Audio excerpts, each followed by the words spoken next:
Get yourself ready because today's gonna be a nice art stream. And okay, hi. I did. What I was about to say is that. Oh God. What I'm about to say is that welcome into the Paper Plane Inn, Jared VT, and I hope you enjoy your time here. And Wolf Pop, hi, and welcome into the Paper Plane Inn. Raiders, hi. We'll be going in live pretty soon. Okay, that was kind of a surprise. All right. Okay, I'm gonna go and do my thing. As I said before, use the snack, get some snacks, drinks, and use the bathroom. We're going in live very soon. All right, catch you guys pretty soon.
why is my avatar a little bit funky? Okay, there we go. Oh, I forgot to add that one in. Hang on.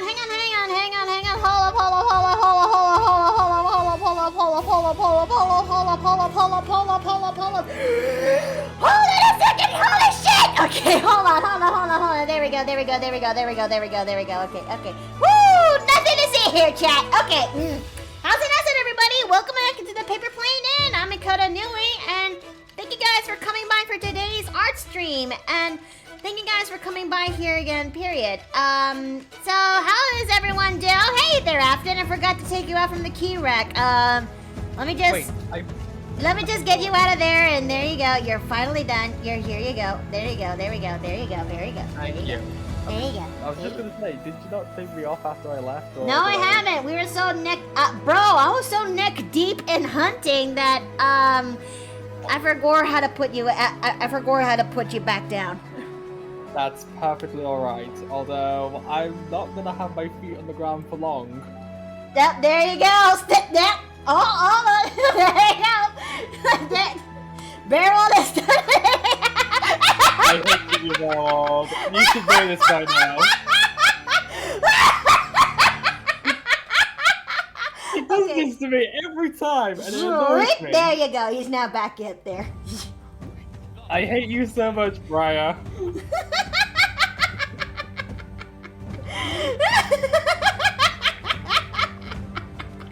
That's right, I might as well have to make that as a Streamloots card every time you come in, you know?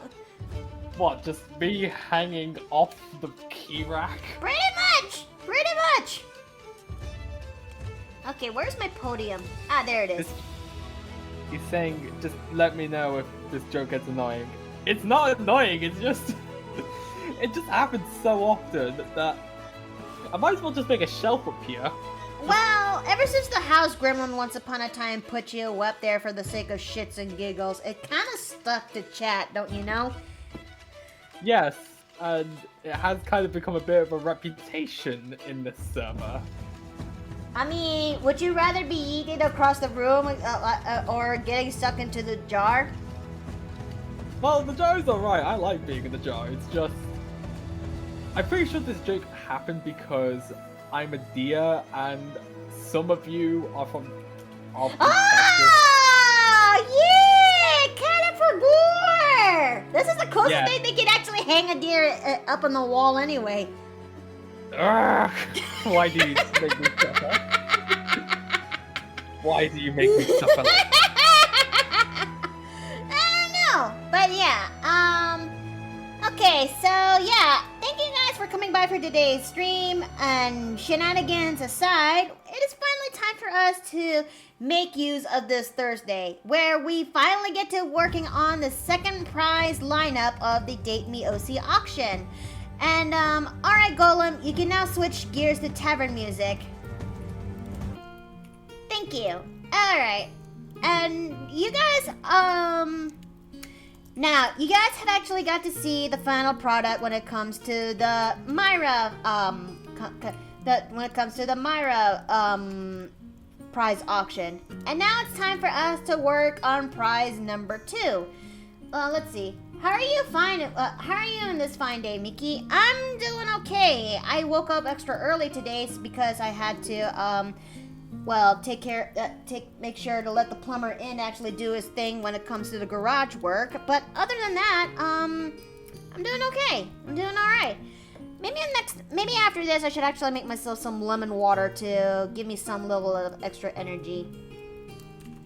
Now, without further in mind, I think it's finally us to actually bring out Mary for the sake of our auction prize. And where is it? While you're looking, is it okay if we can be safe? Oh, right, I forgot. Yeah, I forgot. Hang on. Hold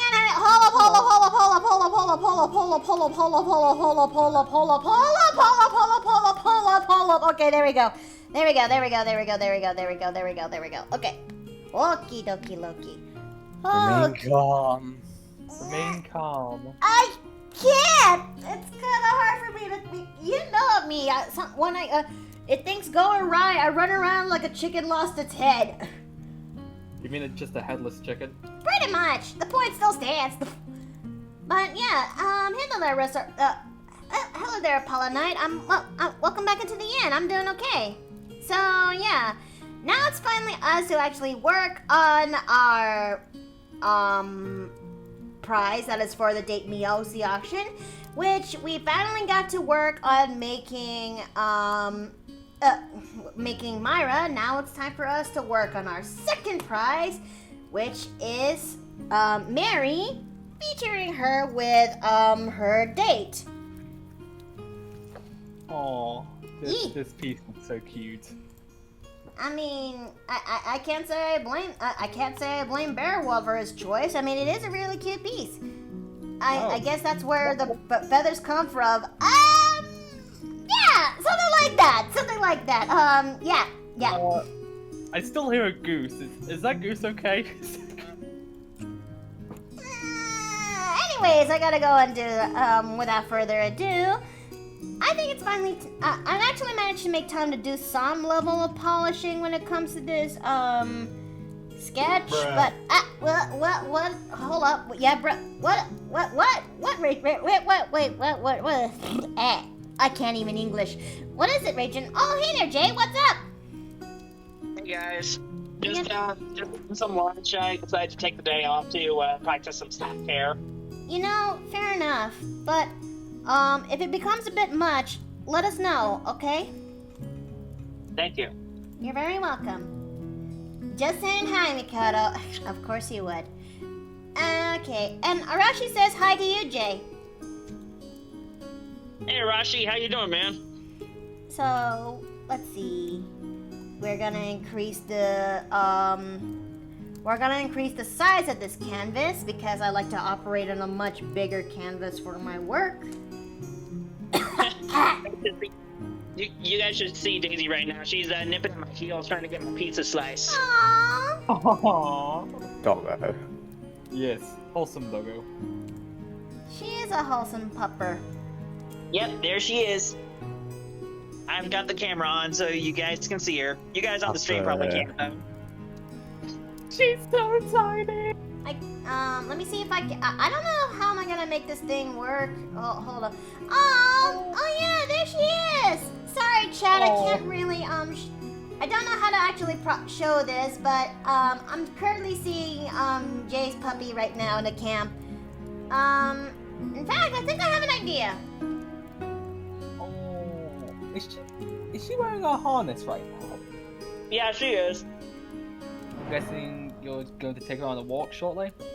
Okay, Yeah, there in a she little is. bit. There she is. I have an there she is. That's Jay's puppy. That's right over there.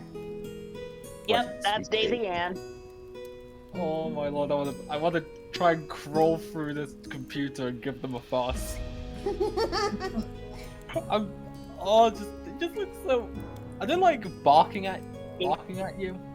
Yeah, she wants my pizza. Okay, pepperoni with vegetables and bacon on them, I'm assuming? Or is that like peppers? They really So do. it's like a kind of supreme pizza. I added some tomatoes on it earlier. Ah, So it's tasty. good. Now, Also, it's June, my friends. yes, it is June, and to everyone who is not in the know, I should share this one here. Well, happy Pride Month, everybody. Yes.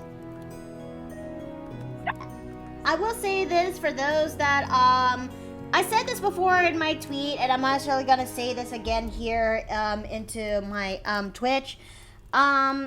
As your local innkeeper who is a bisexual polyamorous woman, I will say this: Happy Pride Month, everybody, and you guys of the LGBTQ spectrum, which is those who are proud, those who are closeted, those who are questioning, trans, people of color, and everyone else in between. You guys have a place here in the Paper Plane Inn.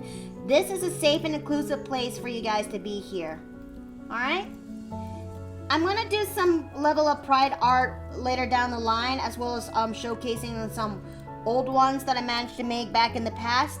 But yeah, although I'm still trying to figure out what am I actually gonna be doing for this theme. I mean, it's either doing some more Pride art when it comes to featuring my characters outside of my main 4, or actually go straight for doing June brides for this month, if you will. June brides. Because June is also because into some places June is also wedding day month, if you will. Oh, I never knew that. You do now? Well, thank you. Wedding day month, huh? Mm-hmm. That's kind of weird. I got married in October. Oh. I actually know 2 people that are going to be getting married soon, so I'm happy for them. Pride brides are a thing and an option. I think I have a idea for a pride couple that I can think of, but I'm gonna need Runia's help when it comes to that department, because the one character I can think of who actually is fully in the who's fully in the spectrum is Joe, because not only is she a bisexual woman who's also have some level of intersex flavoring to her character, but she also is polyamorous, and she actually has 2 married spouses. So, and they're both Runia's characters, if you will. So I'm gonna have to ask Runia when it comes to references on that on one of their characters, or both of their characters, the full thing. Yeah. I mean, that doesn't sound a little bit weird, is it? No, it doesn't. Good. But yeah. But for now, we are gonna be concentrate. I mean, don't get me wrong. The Date Me OC auctions are still going to be a thing. It's just that the later 2 are actually gonna be done around this month to actually help celebrate the Pride Month that is going on, because those girls who are won by the auction, their dates are pretty much are pretty much somewhere there in the LGBTQ spectrum, you know, and it's kind of appropriate. Although Mary is also there too, because I don't think I actually disclose this, but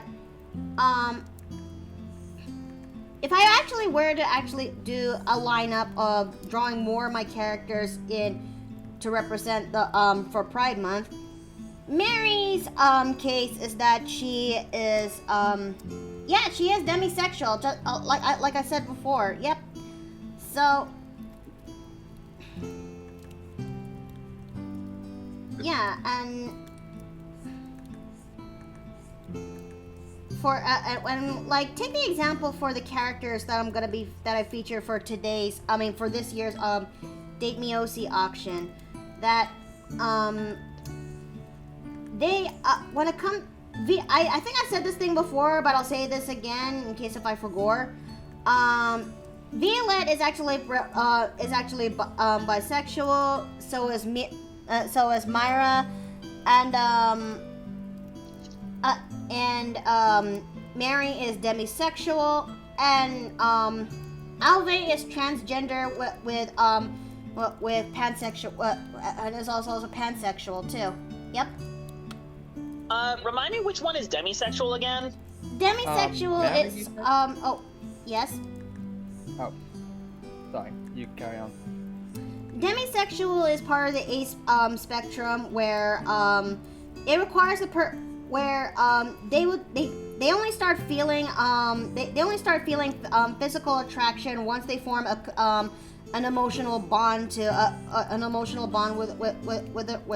with their significant other, or with a very special person. You know what? Actually, I do have something to say about that. My wife is actually demisexual. Really? Oh. Yeah. I remember she told me about it a while ago, and I just now remembered it once you brought it up. Huh. Yeah, basically she never had a boyfriend before I came into the picture, so we're both each other's first. Well, Aw. in that case, tell her I said Happy Pride Month to her. Uh-huh. America Like- also has that. We call it the countdown to summer vacation. Oh yeah! You know, July or August is definitely gonna be swimsuit month, if you will. Oh, absolutely. But I Oh. need to actually make a poll and actually see which character is going to be drawn for swimsuit month, if you will. Speaking of the countdown as well too, I have finished my final examination of my uni, and like now all I need to do now is just wait on the results of everything, which I will admit is gonna scare me a bit. But other than that, I am now officially free, you can say, from uni for my first year. I hope it actually works out. I truly do. Same here. Like, I need to have a certain threshold on it. Like, I'm not gonna open my results until I get back home, so I'm actually with family, because I'd rather have them share the occasion. Mm-hmm. Let's see. Maybe we can take out the ones that we had for Mermaid, if that helps. You mean exclude my main 4? I think that's what they're going for. Ah. So, if we're gonna have to draw those who are in reserved for swimsuit month, I think for the I think we can actually try out the second other 4 characters that are featured for the second Date Me OC auction.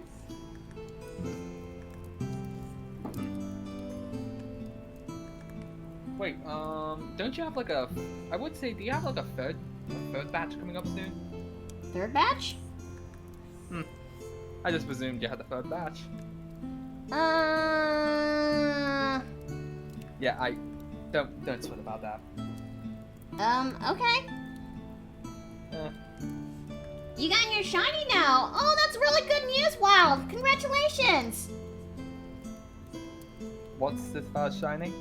Oh, shiny Pokemon, I presume. Mm-hmm. Yeah, it does help out narrow the selection. It does. I mean, I wouldn't actually mind drawing Violet in a swimsuit. Maybe who knows? Maybe just drawing that would actually be reserved for a beach episode if Dom feels up for it. That happens. I can't say I have a lot of options for Button, considering. Can you imagine it? Oh, sorry. I was just gonna say, like, if Button was gonna be in a swimsuit, it would just be like a jacket and some trunks. Like, that's all I. Honestly, jacket and trunks actually doesn't sound too bad. But Although yeah. I think it'd be funny if instead of his turban, he wears like a big shower cap or something. Yes. I was just thinking that because I've seen his design a few times.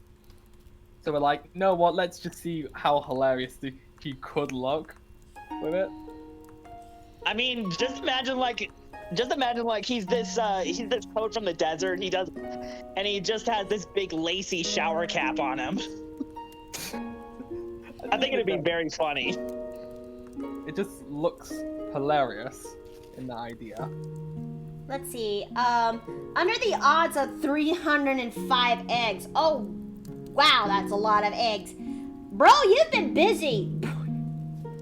I bet those Pokemon are quite tired. I mean, you might.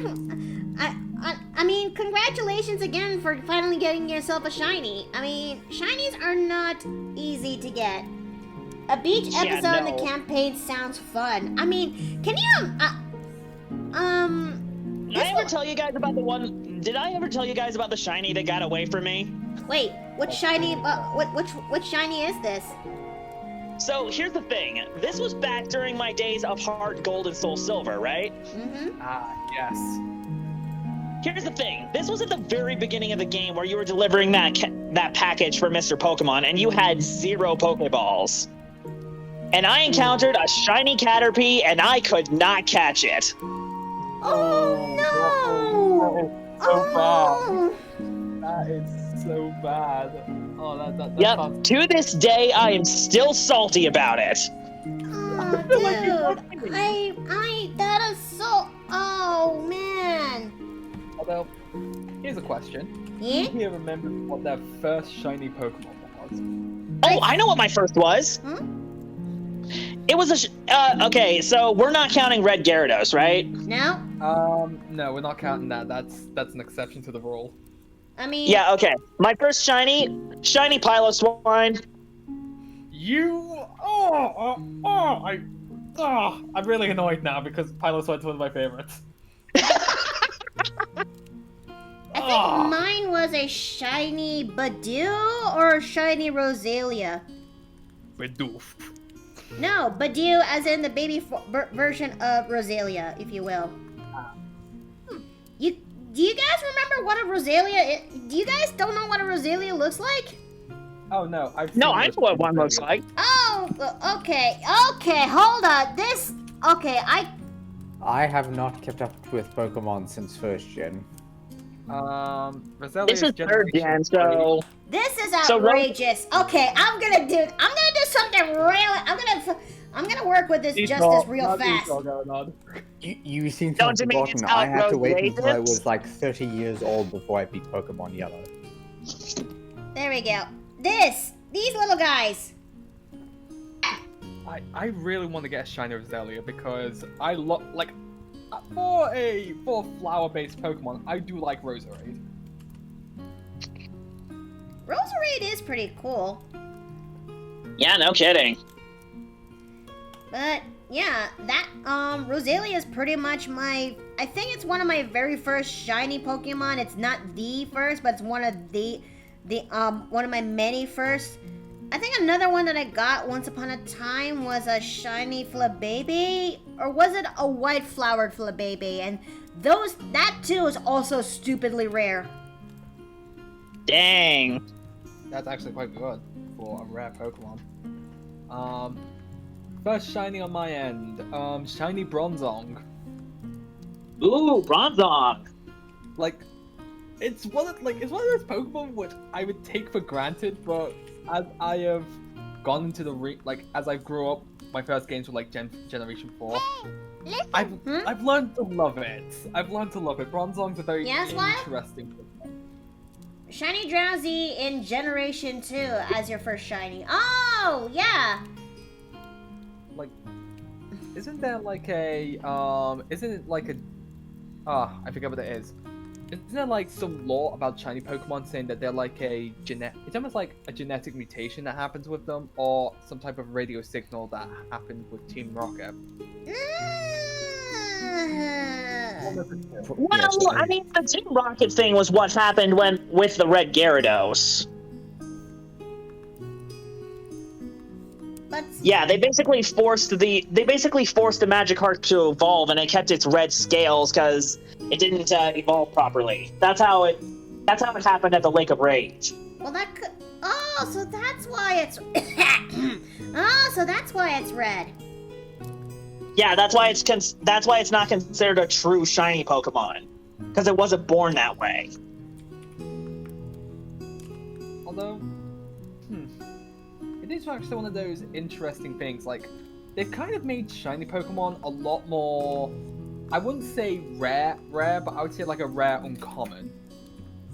Yeah, like they used to be a lot harder to get in older gens, and they've been made a lot easier the further out you get. Yeah, like that. I will agree. Like Pokemon Go and Pokemon Legends have made quite an abundance of shiny Pokemon encounters. And you know the sad thing, some of the color swaps for certain shiny Pokemon are just so uninspired, you know? I mean, like Gengar. Like Pikachu's, for example. I don't know. The shiny version of Gengar when he goes into what's the name of that one mode again? Mega Evolution. Mega Evolution. It's utterly terrifying to look at. Oh no, I'm just saying that some of them barely change. Oh yeah, I mean, I think I also would say the same thing too when it comes to Pokemon Scarlet Violet's what's the name of that one? Tinkaton or something? Tinkaton. Yeah, you are correct. I mean, it's just the normal Tinkaton, but the only thing that changes that it's shiny is its hammer. Yeah, that's, again, it's uninspired. There's actually a shiny I would like to see fixed, and it's Togekiss and Garchomp. Let's see. Wild says, though my pride as a shiny hunter took a blow in the Cassette's beast, I ran into bootleg Legendary Monster, which is the game's version of a shiny. Game crashed as soon as I bagged it. GMX, oh. Ouch. Ow. Yeah. That sounds terrible. And GMX Gengar is much more terrifying. Oh, I think that's what you're referring to. I just thought Mega Evolution because it has that really awesome looking third eye.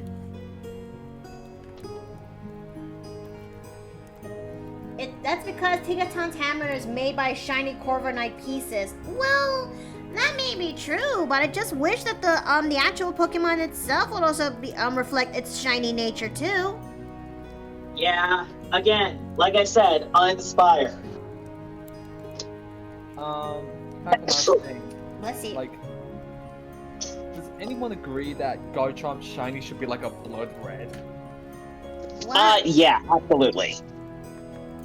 Like, if you... There is a way where you can actually get a shiny Garchomp, but that's like back in black too, if I'm not mistaken. Okay, actually, speaking of shinies, can I talk about one of my favorite and least favorite shinies? Sure. So Dratini and Dragonair, they both have amazing shiny variants. They get to be in this delightful shade of pink to contrast the normal blue. But then you get Dragonites, who gets this just ugly shade of green. I think it was supposed to be a reference to Yoshi. I don't care if it was supposed to be a reference to Yoshi. That desaturated olive green, it just does not look good. I kind of have to agree with you. It as Dragonite is one of my favorites, like the top 5. It is kind of a shame what they did do to its shiny. Although I feel like at some point they need to give it a new evolution, much like how they've been doing with some of the older generations or new ones. But I think when it comes to me, when it comes to one of my favorite shinies, in terms of Pokemon out there, the Lopunny shiny will always be my favorite, alongside with the shiny Gardevoir, if you will. Oh, the shiny Gardevoir is a nice look. Oh yeah. Yeah, I actually have one. Nice, I got one as well. Although, if I had to say what my favorite shiny would be, it's actually Gourgeist. Gourgeist? Gourgeist is from Generation 6. Oh yeah, that! They are that pumpkin. Oh yeah, the pumpkin one, right? That's like my sister's favorite. No, it's the what was it? Let me grab it. No, it was Gourgeist, right? I am grabbing the shiny Gourgeist right now. Like, I just like it because of its shade of purples. Ooh, yeah, nice look.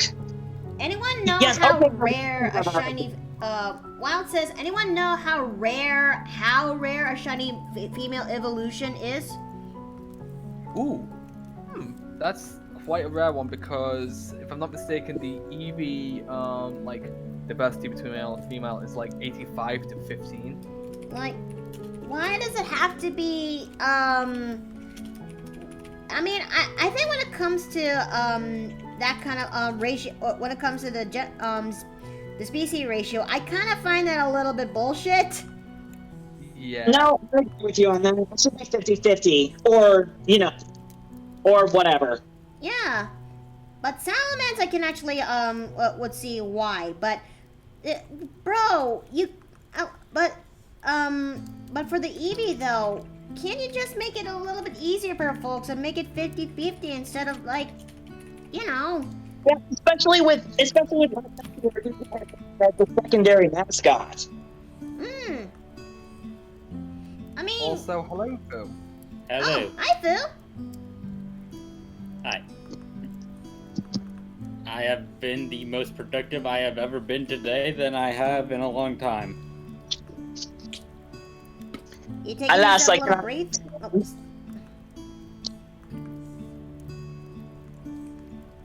shiny female Flareon in in a Terra raid. Oh! Ooh. Oh, wait. Cool.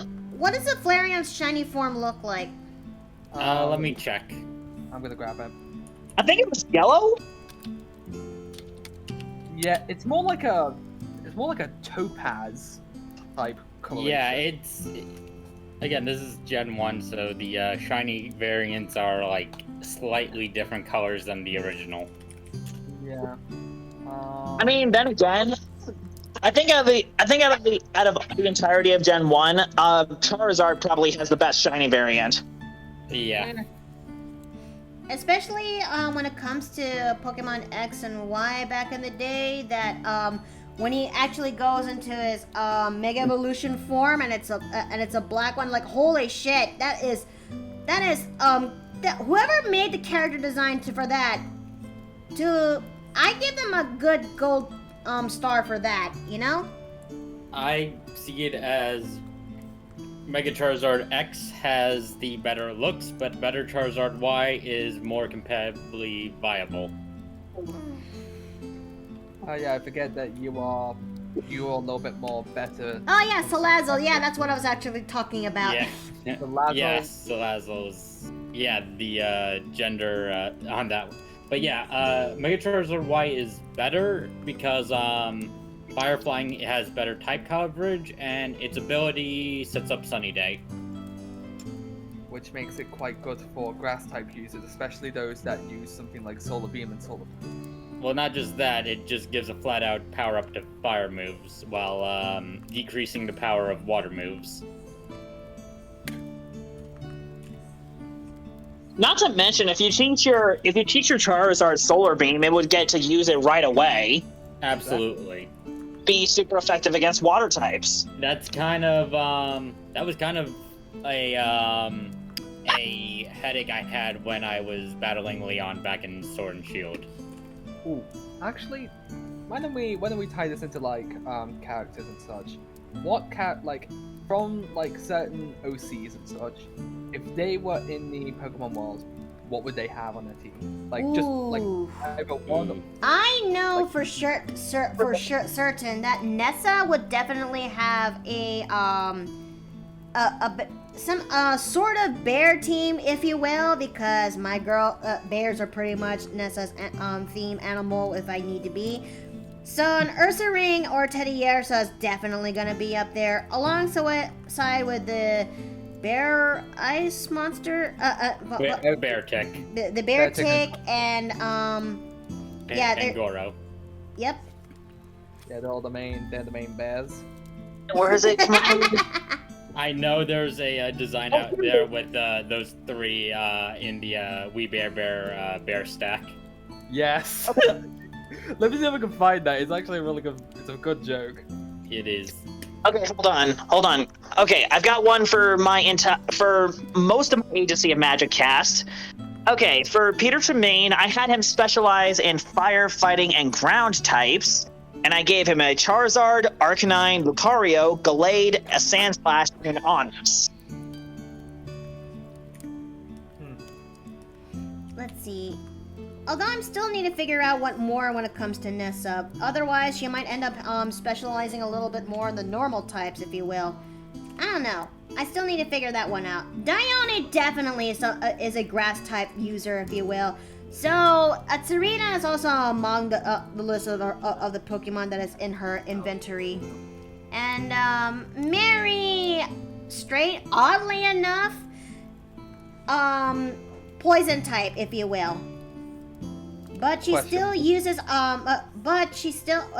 she would definitely have an Aldina on her team, but it would also have one poison move, if you will, because why not? Then again, I don't know if Aldino can actually learn poison moves. Could it? Ordinary, you said, correct? Yes. Let me go have a look. Because I have the wiki right by my side. I also would see her having a snake-type Pokemon in her team because, a little bit of a character, TED Talk here. One of Mary's abilities is that her Summon Construct is actually a bit of a white snake in a bottle, if you will. I can easily see her using a Wait, what? I couldn't hear that. I said Oh no, Buck. Oh, yes. There is a poison move that Audino can learn. And what's that? Toxic. As a last resort. Only as a last resort. Of course, Well- it knows toxic. Almost everything can learn toxic. Yeah, it's kind of like the go-to move, if you get what I mean. Mm-hmm. If I had to describe my team, I always say I would probably lean more on the fairy type because I would probably have Gramble on my team. Of course, I feel like I need to have Tinkaton on my team simply because it is a miniature version of me. Of course, I would need to have Noibat on my team since it's my favorite. Who doesn't? Well, Noivern. And of course, if you know me personally, Lokex has to be on there as well. Because of course I have to have the right Pokemon up. Oh, bless you. Bless you. Bless you. Jeez. I'm sorry. You okay? Have you taken your out?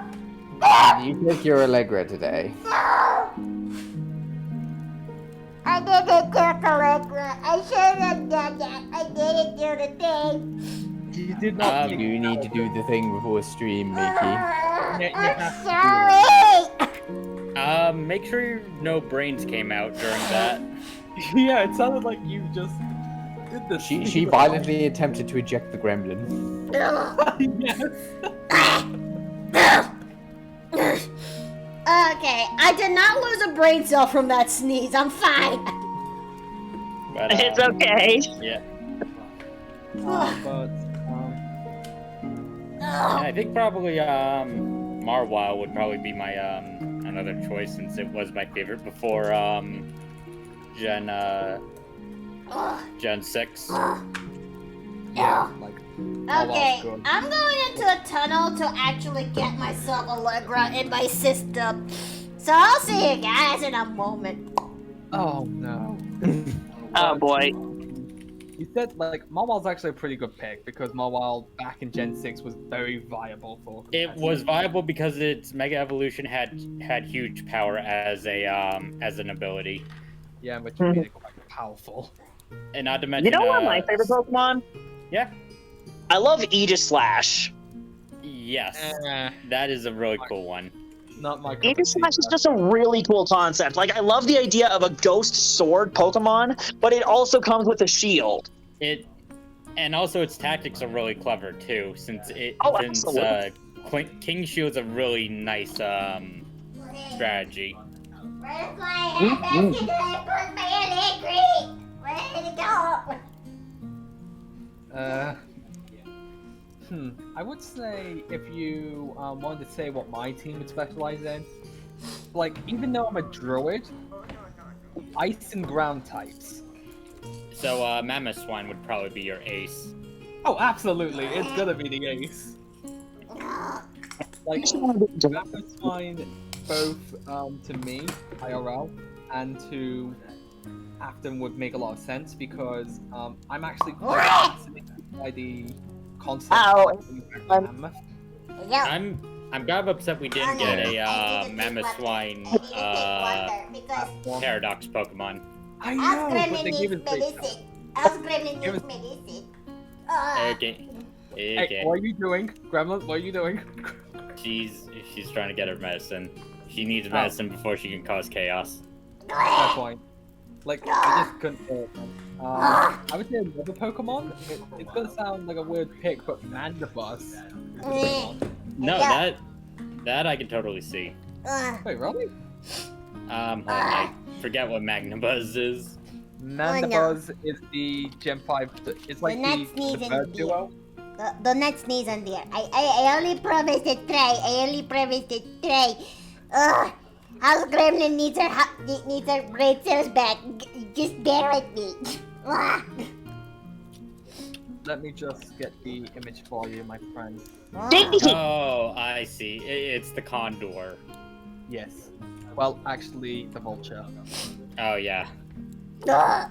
Okay, Okay, since the topic of Pokemon, I gotta ask.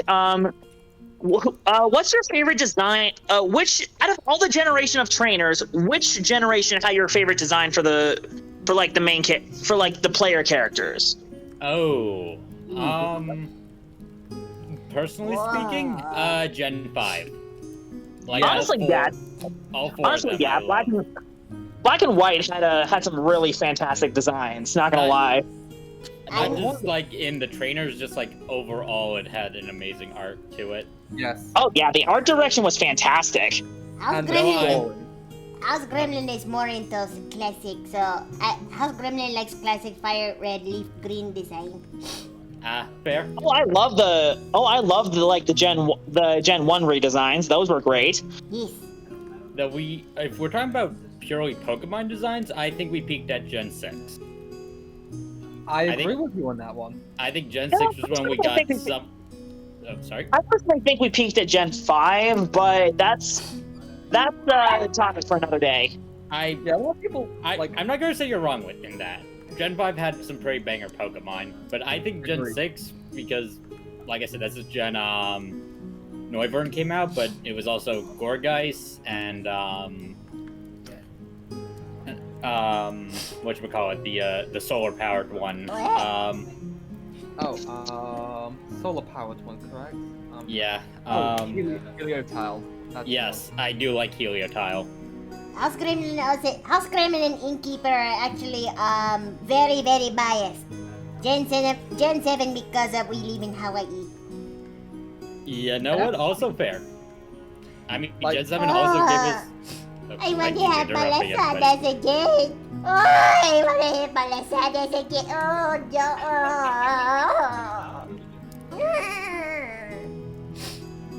I want to have my sugar donut. I miss my sugar donut. Aww. Although, what do you think the Gremlin would have as a Pokemon? Like, they had The Gremlin is the Pokemon. Yes. Yes, but if you throw Pokeballs at me, I will still find way to get out. I mean, I feel like, hear me out on this one. Gremlin Mickey would be like an Ultra Beast. They would have an Ultra Beast on their team. Yes, I mean, House Gremlin does come out from Portable Hall she got from 99C shop, so, The question is, which one? Yes. I was about to say Gen 7 did give us probably the best Pikachu clone. Yes. And no, I'm not talking about Tomorrow. Thank you. Retro Fox says, why don't I roast some afton for you, Gremlin, with soup? Venison soup? I don't think I actually had venison soup before. No, don't you dare. Don't you dare, we are not testing this theory. I think venison... Nah, I don't want venison as soup. Ah, thank you. I think venison will be best as meat pie though. Excuse me? Guys, please don't. Please don't. Just 2 more weeks. Just 2 more weeks. Just 2 more weeks. It is Hunger Games type venison. No, it is not. I do not want to be hunted. I do not want to be hunted in June. It's not deer season. You're right, it's not. Maybe with some garlic sauce. Oh, now you're being decent. Have some garlic sauce. Why did I just sound like that? Wait. Okay. As funny as this is, I actually do got to dip for a little bit. I've got an appointment coming up. Okay, Jay. Have a good day, Jay. See you, friend. All right, I'll be back if the stream's still going. I put Skittles in your hat. Oh, thank you. I'll just eat these on the way. Thank you. Okay. But wait, venison. Venison. What are you doing? You do not like garlic? I actually love garlic. Oh, okay. For a minute, okay. I do not need to. I hate garlic. Hold that. Let me put away bomb now. Okay, there you go. That is the secret. Well, now we know the Gremlin has bombs. Oh, good. Lovely. Alright, fine. I'm going back to bed. I need to go watch soap opera anyway. All right. You enjoy your soap opera, Gremlin. Okay, but wait, let me put away these bombs though. Wait, is that why all the smoke has vanished? These are not, these are actually loot bombs though. Why do you have them? And should I be scared? What? That would explain why the soap keeps disappearing out of the showers. I think she misunderstands what the term soap opera means. I was just getting a image of singing soap in my head.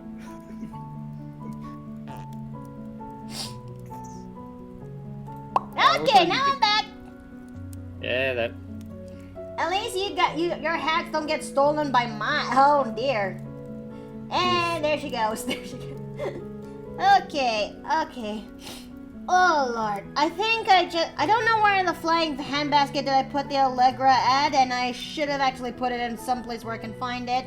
I don't know why Mickey misplaced it, so I had to take my emergency supply of anti-allergen meds with me. Oh lord. My tissue box is empty. Oh. Aww. Word of advice, always keep your medicine in your desk and a box of tissues. Yeah. Better Maybe- safe than sorry. Yeah.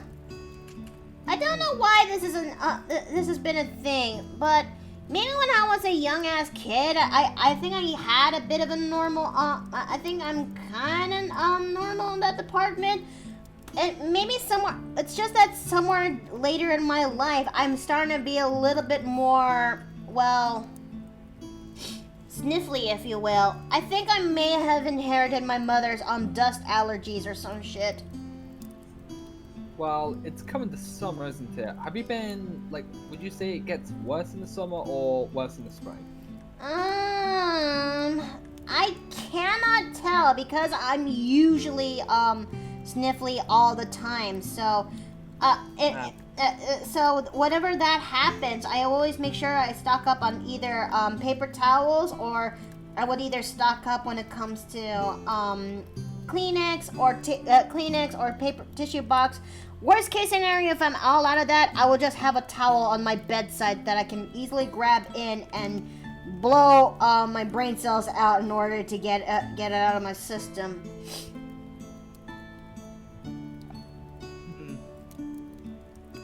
I don't know why the gremlin infestation, but why not?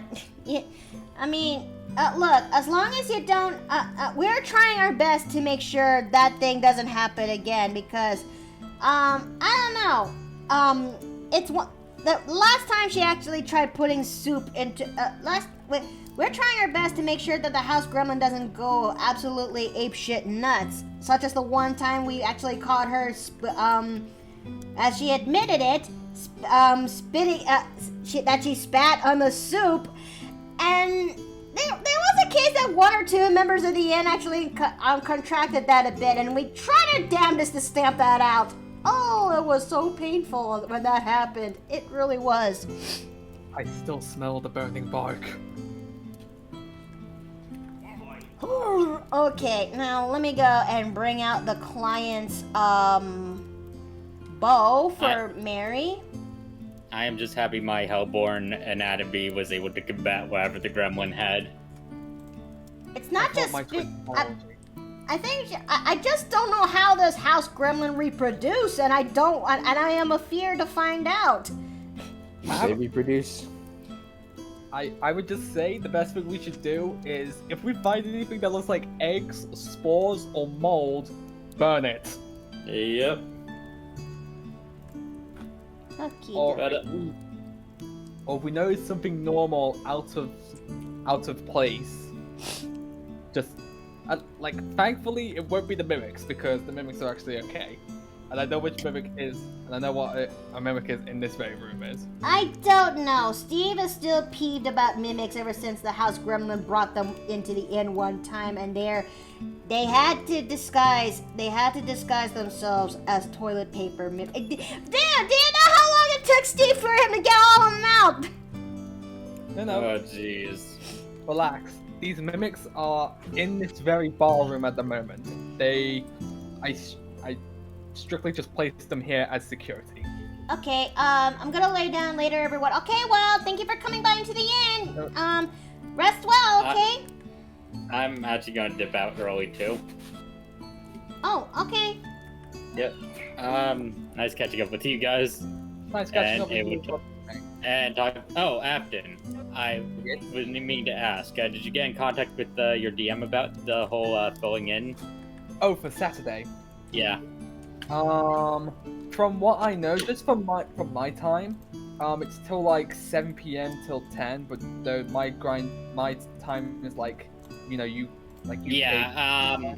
I think I might just tell you right now. I might not be able to make it since I work nights on Saturdays. That's perfectly all right.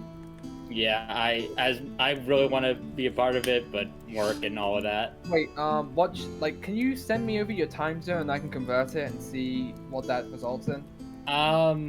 Yeah. Okay. I think best to do that. Yeah. It's It's just, different. We're from different countries, so therefore different time zones. Yeah. But no, considering where you live and how Actually, that's usually not bad on my end. really.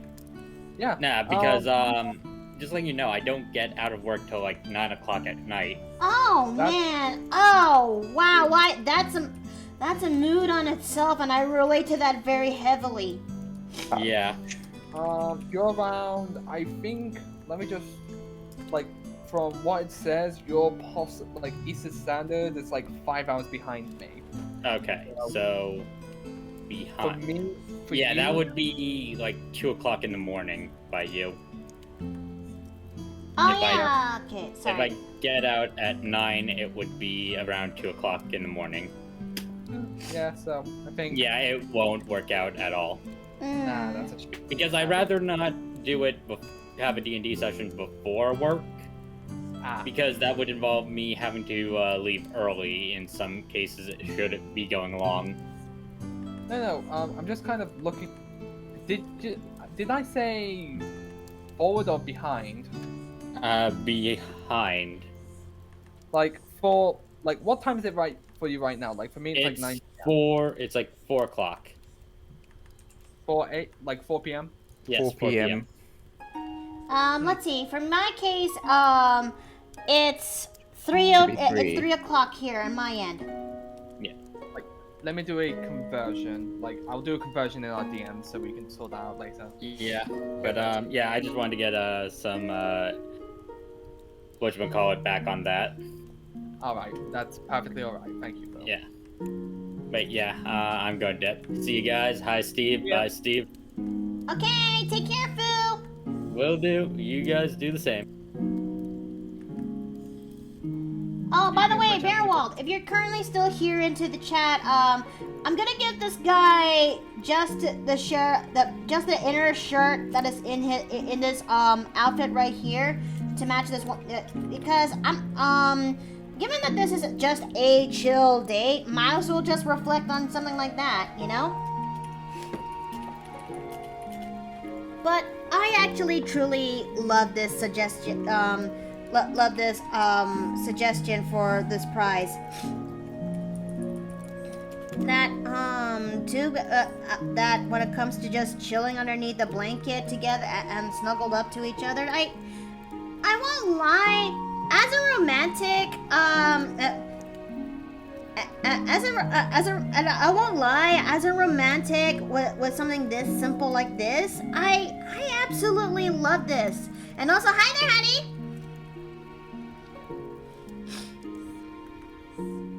Maybe it's also because I'm also this is coming from a little bit of confessions of the innkeeper who has been a part of a few good campaigns right now, like the Dirty Deeds game, the Ravenloft game, the Mario game, and we just recently wrapped up part 1 of the Spelljammer campaign, and alongside with many other TTRPGs that I have underneath my belt. I I said this thing before, and I think I might as well say it again because the thirst is very much real. I am just so fucking bone dry thirsty for the romantic and shipping feels when it comes to the TTRPG games, if you will. Because I'm a romantic. I actually love it when my character gets to have romantic interaction that is going on, from the chemistry to the payoff, and oh, dude, I absolutely loved it, you know? And lately, and so far, I have only seen, I only have like 3-ish successful stories when it comes to this kind of phenomenon happening. And I mean, the only one I know from the 3-ish that I know so far is when Joe, when it comes to my character Joe and Runia's character, and that kind of payoff really worked. And oh man, I mean, save for the Dirty Deeds game, I really am really thirsty when it comes to romantic and shipping interactions, because I miss it, you know? Is it weird? Not really, no. No, you're not weird at all. In fact, it's entirely valid, because who would not want to enjoy having that? Like, D&D is, of course, for all the exploration, the stories, the fights. But the one thing a lot of people don't realize is that their characters are their own individual beings. Therefore, there's going to, at least in some people's minds, there's going to be a little bit of romance between some of them, and they gotta have that little wholesome moment between them. Yeah. Like, So when Savage, the DM who ran the Spelljammer campaign, when we're actually doing the orientation talk after we wrapped up the first half of the Spelljammer campaign, when he actually brought up when it comes to if everyone is fine when it comes to romantic and when it comes to shipping interactions like romantic and junk, I immediately said my piece right then and there. Like, I am completely 100% fine with it. I mean, I'm just so bone dry thirsty. I truly miss it, you know? And I know it's not everyone's cup of tea, and I respect that. I'm a romantic. Hey, listen. Yes, Bearwolf? like, Send some references for it. Okay, thank you. The more the better. Okay. Steve said something in the voice chat text because apparently his headset. Yeah, his mic isn't picking up. Again? Mm-hmm. That's weird. That really is weird. Like, he says right here, I'm working on the romantic angle. I can hear it in his voice. I can hear it from here. I mean, it doesn't have to be completely you. I mean, on the other hand, I don't mind. It's just, you don't have to. You know, fine. You miss it too, just as much as I am.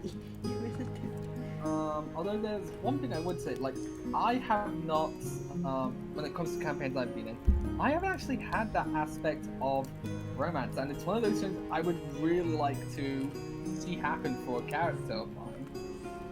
Like, but it has to be like with someone that you think would be, one, it has to be involving a player that is okay with the idea, because that's like one of the most important things. For any ships, you have to talk to the player about it. Yeah. I mean, consent is still key at the end of the day. Indeed. As it should be. I mean, let's see. And of course, too, is would that ship work in the campaign / setting they are in? Like, sure, it's something that not many people think of, but something I would think of in a case, like, would that compatibility go well together, like, with two different personalities?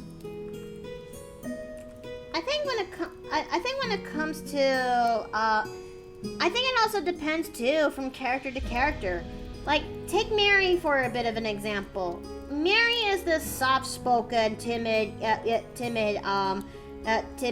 self-conscious woman, but when she actually puts her mind to it, she actually displayed this this prowess to medicine and to medicine herbs, as well as the courage to actually stand up and become a better person.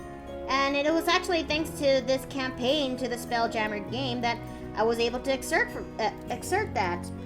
But I also would love to see how people would, I also would love to have the romantic aspect happening too when it comes to Mary. Well, cause Mary is demisexual, and she's going to require a close bond to, a close emotional bond to another person for the feelings to actually deepen, as well as them, until the physical attraction happens. Because once that fires up, well, let's just say that she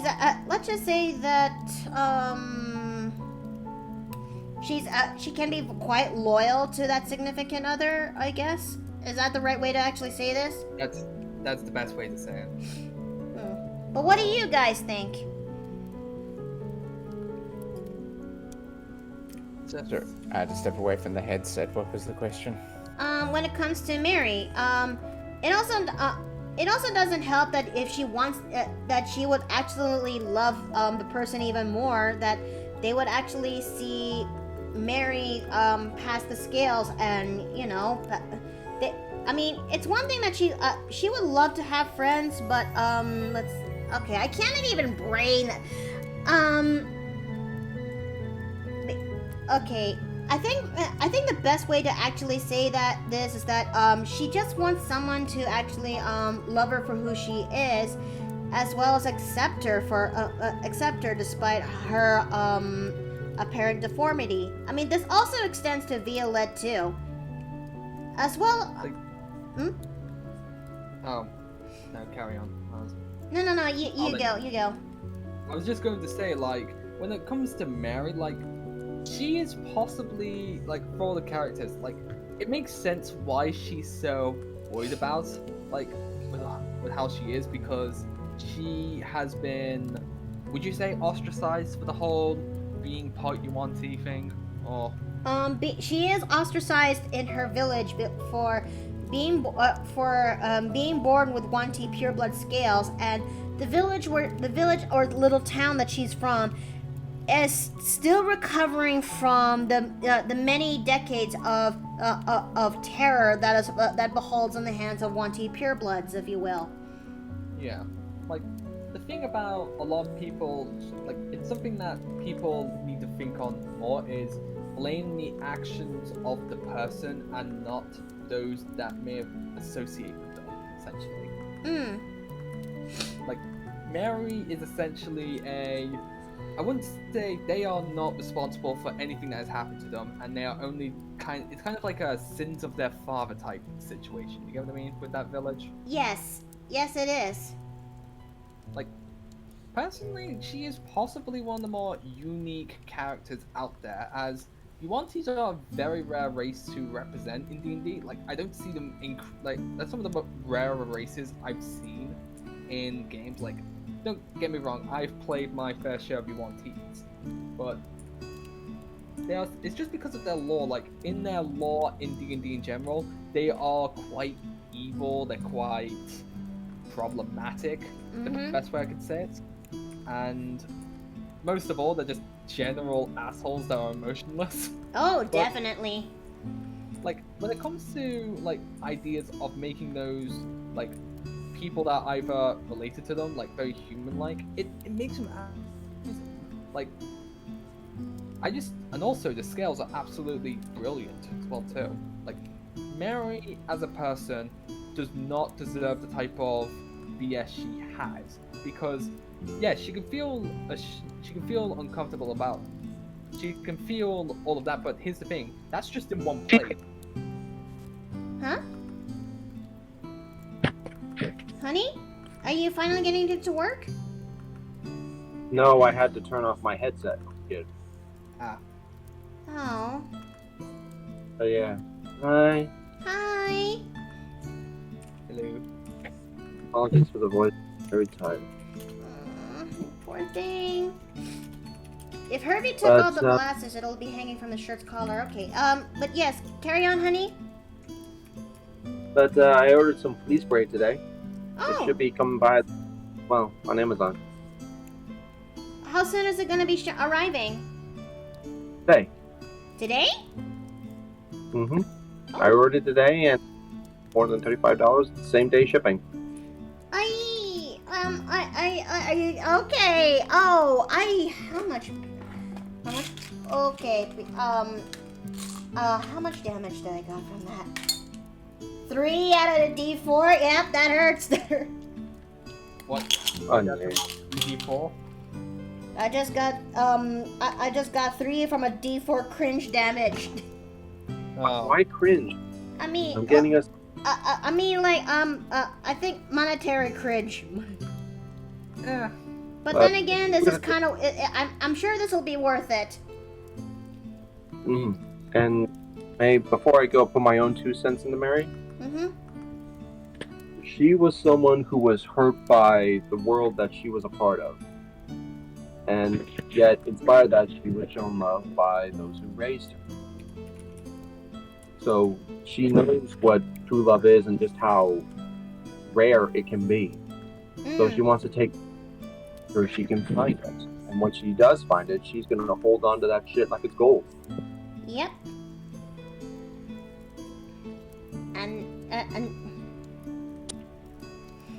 And that's kind of and yeah, whoever does actually does end up with Mary, well,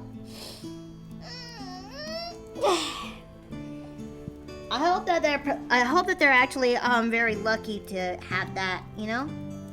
Cause maybe it's call it a little bit weird, but I do actually consider I actually do maybe call me weird or call me a little bit in a matchmakery or something, but maybe it's because of my experience in the past. I truly want to say I think the best way for me to say this is that I want my characters to have ships that they deserved it, you know, because the last time when I actually tried doing that when it comes to Nessa, it did not actually end up pretty well, you know?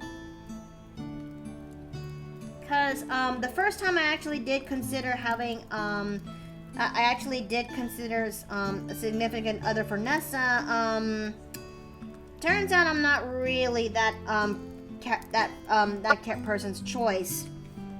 In fact, the ex-friend just played along with the feels of the ship, and eventually went back to his wife's character. And that stings.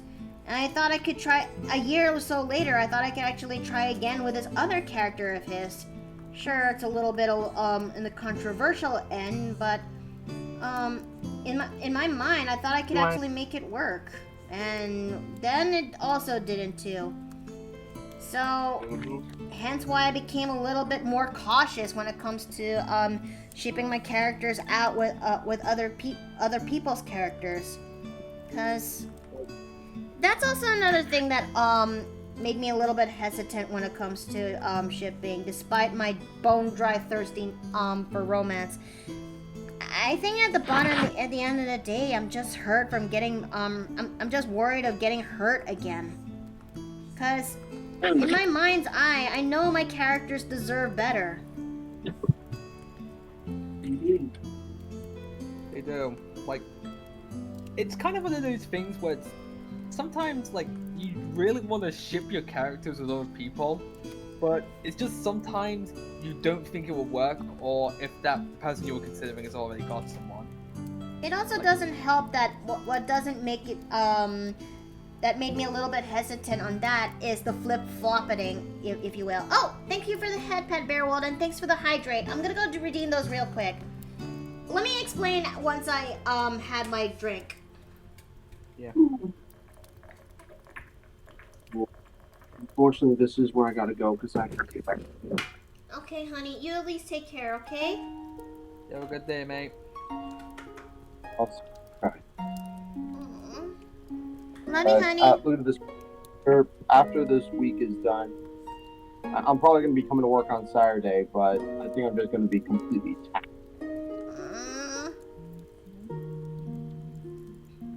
At least don't work Maybe. too hard, okay? You know I can't make that promise, but I can promise that once all is said and done, I'll rest. Alright. Alright, you take care now, honey. Love you. So, yeah, and now you understand why I'm a little bit hesitant on this, because, my character, after I just got hurt really bad, I just want, I know in my mind, my character deserves better, but I just worried about feeling, disappointed and hurt. It also doesn't help that, the recipient that I want to ship my character to, they will feel some what will deter me from that is if they actually are flip-flopping, if you will, or very hesitant to the point that they are not very enthusiastic, and that just kills the drive of actually of considering shipping, if you will. Yeah, like, I would say, like, this is just something for me. Like, I play a lot of monster races, so it kind of makes it a little bit tough to do, like, proper ships because, well, you don't see many, like, human-monster relations, say. This is true. Like, I would say some of the most common monster races I play are, of course, Hobgoblin, Yuan-Ti, the occasional, like, I have considered looking into Hexbloods, and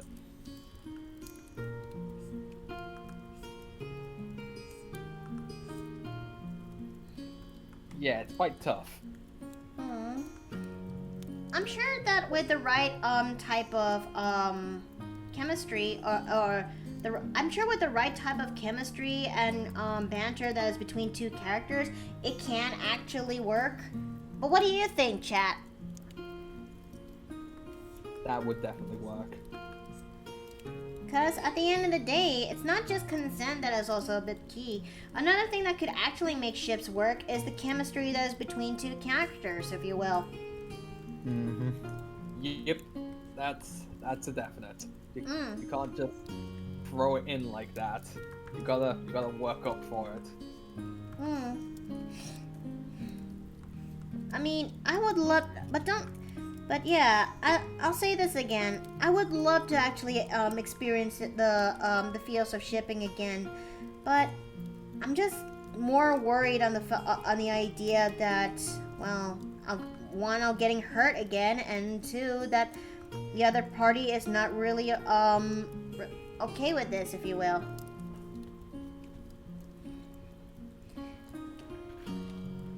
Okay, let's see. So I suppose 5 to 10 minutes, get him off that perch. It's already been an hour and a half. Wait a minute. What are you... Oh, I think he's giving me a break. Who are you? What are you doing with my Briarwald? I don't know, but I'm gonna put you in the jar or something. Like, it just... Like, who are you? What are you doing with my Briarwald? This feels weird. Oh, like, get him back into the shelf. Okay, never mind. Okay, there you go. Oh, come on, dude. Okay, well, at least he clarified it. Yeah, at least he did. I'm not getting off that easily. So, yeah, but what about you, chat, and everyone else? What do you think about when it comes to...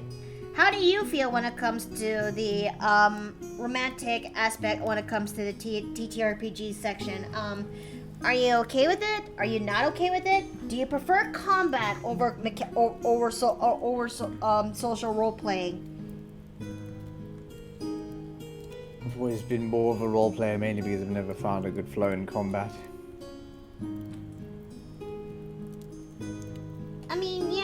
too also I'm much more into the role-playing aspect when it comes to the game. I mean, granted, I try my best when it comes to the combat mechanics and all that, but I think I shine best when it comes to the role-playing aspect of TTRPGs. I think that's why I actually I click so well when it comes to such a game like a World of Darkness. Like, I've mostly been doing a lot of I've been mostly doing module stuff, so you don't get a lot of roleplay opportunities via that, unless the DM gets like very detailed with it. Like hell, I would love to at least get some of my characters with a bit of romance, either as NPCs or with characters. Like, I would say if I had to, with the amount of characters I have played, none of them, except maybe 2 of them, have actually had, they've at least had some concept of romance, or at least, like, not player romance, say, like, NPC romance. Either because, they got the old flame secret from Icewind, or I've written into the backstory that they have a family of their own. Let's see. Let me go look over into chat as I finally released that question out there in the end. Let's see. Guess it's a chemistry thing and it happens to you on its own, and it surprises you. Yeah, this is actually true. And, I haven't gotten, Arashi says, I haven't gotten to a lot of TTRPGs as I hope, but I do enjoy the role plays. Yep. And that's a sentiment I do agree. And Rocket Knight says, I never played a TTRPG yet, but as a struggling fanfic writer, I enjoy story in games about as much as I do with combat. Well, for those who never actually got to experience TTRPGs, I actually do hope it happens to you one day. Sure, it may not be for everyone because of all the things you have to learn, like the rules, the mechanics, and everything else in between. And don't get me started with schedule conflicts. But, with the right party, with the right DM or storyteller or game master, if you will, as the vanilla flavor, as the universal flavor would go, a good game would actually be something you would that you would remember for the rest of your life or something, and it would actually help. And who knows, maybe it actually helps change you for the better or maybe for the worst. But then again, those that do change you for the worse are much more for D&D, are much more into TTRPG horror stories or something like that. I mean, I'm rambling again, but, you know. Oh, no. It's perfectly alright. And hence why I'm here today. And, yeah. Let's see. Let's try to turn off the ink, the sketch so far, and I guess this looks pretty good. Now let me go and do the finer details of this, and then we'll finally get to work on making the and then we'll finally get to work when it comes to other aspects of this pick. We've only been at this thing for like an hour and 28 minutes, but that's a lot faster than what we did with Mira. But then again, when I made Mira's, I kind of done goofing that by not refining the sketch. So that's my L right there. Give me a second. I'm gonna go quickly grab a tea. Sure. I do feel like part of it is also the fact that I'm a little bit more quiet than usual because I am in a little bit of pain and exhausted. Are you okay? I'm fine. I just, because of the power outage yesterday, in order to go downstairs to find out what was going on, I had to go down and then back up 18 flights of stairs. Oh Yes. No. Oh no. And then this morning, I needed to assist my brother with something which basically involved not only finding out where the locker attached to our apartment is, but then going out and getting a padlock as well. Oh no. A busy day. that is absolutely rough. I hope you're gonna be okay though by this. Maybe this stream will actually help out with you when it comes to relaxing. I don't know. I have been doing my best. I did some initial just work on my schedule, which is now a bit behind because I couldn't do any job searching today because that was interrupted by my brother's urgent request. But I have been doing a little bit of coding in the earlier part of the stream, so other than that, I can just do my best to relax here and let my legs recover. Okay, I'll take. Yeah, it hurts to walk. I hope. Okay, I'll take your word for it. But yeah, I really do look forward when it comes to Mary's arc. That when part 2 of the Spelljammer campaign finally gets back and rolling. But I wonder if part 2 is where I'll finally get to ask Savage to kick off. I don't know, the romance bit when it comes to Mary. But I mean, we would actually, but it's again back into the previous subject that I really want to see Mary be. If I do want to have Mary be paired up with somebody, might as well be somebody who actually does get to see her. You know, not just seeing her as this talented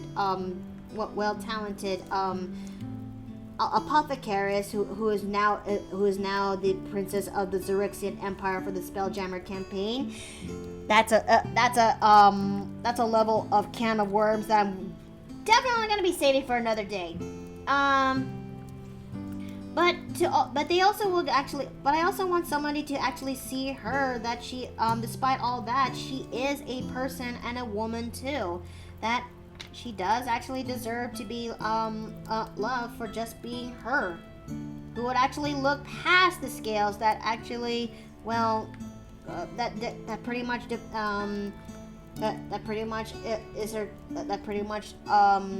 the driving point of her hard backstory. So yeah, call it a little bit of high standards or something, but yeah. Just got back into so I missed to ask. Did you catch the Critical Role Zelda one-shot that happened yesterday? I haven't yet. In fact, I don't think I actually saw that either. But I have never seen anything from Critical Role, truth be told. Yeah. Other than like clips of the show, but I've never actually seen any of the board game stuff. Okay, Afton, we'll see you in 20 minutes or so. I would actually find it a little bit funny that after the 1 year since everyone has finally reunited in the Spelljammer campaign, I don't know, maybe because of Mary, who finally became a princess to the Empire, I can only imagine the level of people who actually wants to I can only imagine the level of pressure that Mary has to go through, as well as the prospect of suitors who actually wanted who actually wanted to have a piece of that. I don't know, for political power or for in the case of actual romantic interest. I don't know. I mean, it's up to Savage, but I think but I also have maybe he also deserves to know too. VOD is still love and seems fun since homebrewed so much with Nintendo's help. Ah, okay.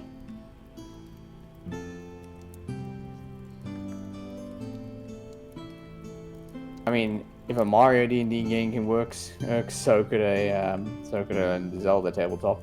Oh yeah. I haven't actually been invited on the prospect of a possible Zelda game that's somewhere in the horizon, and I have been thinking what kind of character would actually fit well for the campaign. And I mean, I kind of threw it out there as for shits and giggles, But I would actually find it kind of funny if I actually play as Freya for the Zelda game, if you will. That would be interesting. I mean, you know who Freya is, right? I'm fairly confident I remember. Let me bring her back.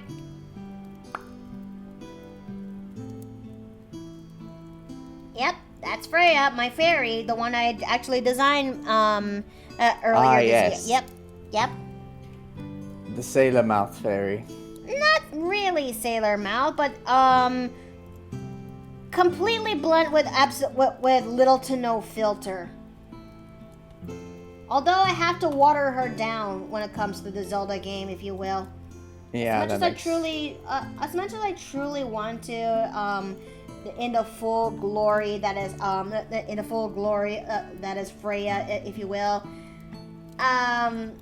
Yeah, as much as I truly want to have Freya play in her fullest glory, there are some things I had to actually make sacrifices in order to make Freya work for the campaign. Yeah, that's understandable. Yeah, Beowulf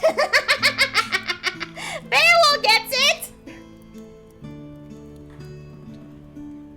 So yeah, from my perspective, I'm more than happy to have romance in games, but I also sometimes like having characters where romance is not necessarily part of the character arc. Hey, I have listen a automaton concept, for example, where the automaton in question doesn't even have any notion of romance because of the way they are effectively built. So basically, Warforges and autonomes. Automaton is what they call it in Pathfinder. You get androids and automatons in Pathfinder. Whereas androids are more like modified humans and automatons are sentient machines, effectively. Okay, let me go and take a look at let me go and give this guy simple shoes for the sake of this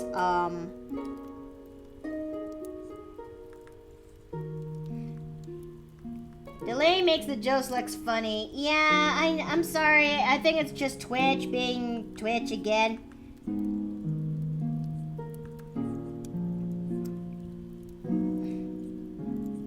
Okay. I think but for me, I'm just very much a big romantic in heart, and it's kind of hard for me to figure. Most of the time I do have characters that I really am looking forward to actually ship. You got like Mary, Nessa,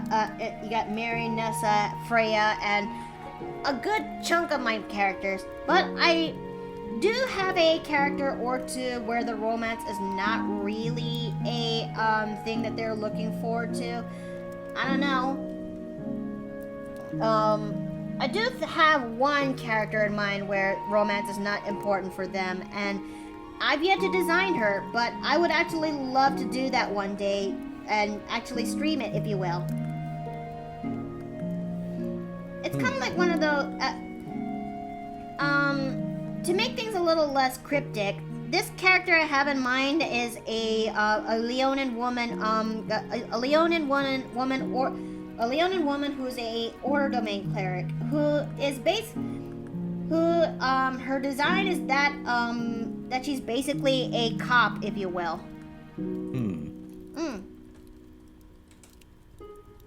And there are also other characters too, where romance is not really where they did had a tie to romance, but unfortunately circumstances that has prevented them to actually fully commit to it, and as such their choices ended up causing a big sacrifice to that said romantic aspect and ruining their chances to be with that person forever. I would love to actually draw her one day in the stream and talk about her, if you will. Because this character is something I have for a while, and trust me, it would be very interesting. Yeah, for me, I also have the notion of a character who romance is like a secondary concern for them, so not beyond the notion of a character getting into a relationship, but it's far from their primary goal. Alright, now I'm gonna increase the canvas size up above. Because in that sort of situation, if you do end up with a romantic situation, then it can happen on a more authentic level. Let me just increase this to 3K. I said 3K. Okay, Miki, it doesn't bother me. It slowly lower. No, 1 pixel off. Come on. No, come on. I just need to be exactly 3,000 height. Pickles. Come on.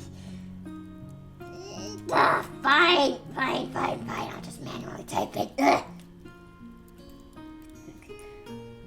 Is my OCD demon showing up just for a moment ago? Yes, and it's very hard for me to shake it off. I can't really do much about it. You're an artist, it's to be expected. Yeah.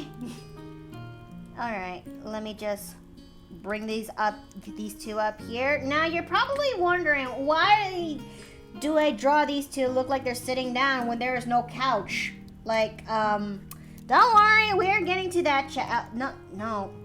That's, okay, that's, okay. No. Okay. Okay, I guess I have to dig then. I should have saved it. I should have put a favor to it. That way I would actually bring it back. I would actually find it whenever I got the chance. I did not do the thing. Okay. This is an easy fix, chat. I just need to dig. Mickey, your house, your rules. We'll happily watch you design a character. Oh, thank you. Thank you so much, Barrowald. And yeah, it does happen. Now, I think I'm getting close to the 3D assets to the model. Or maybe I've gone, okay. Am I warm? Oh no. Okay. No, that's okay. Okay, I am ice cold. I am very much ice cold. That is not okay. That is absolutely not okay. Okay. We're going back up. What's a girl like me gotta do to find a couch in this library of assets that she's been collecting from the Clip Studio Asset Library? Okay, come on. I need this. I need to find the couch. I need to find the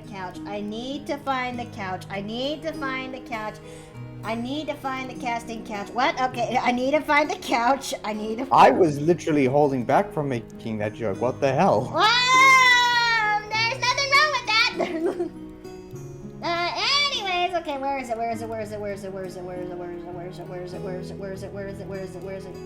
Am I cold? Oh, wait. There it is! Hot! Okay, there it is! Boiling! Okay, there we go. Okay.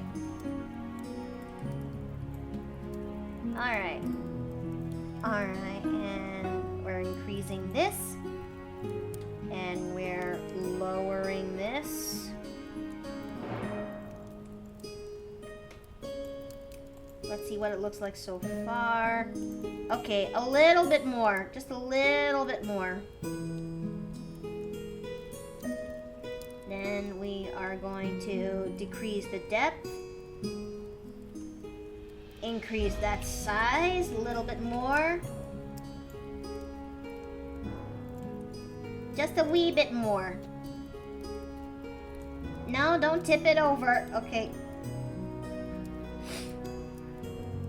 Stay.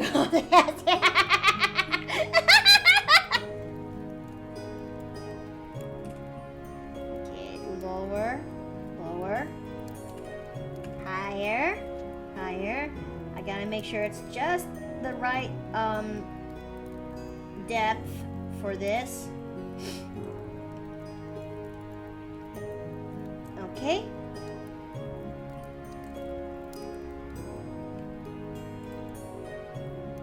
Now let's make it smaller.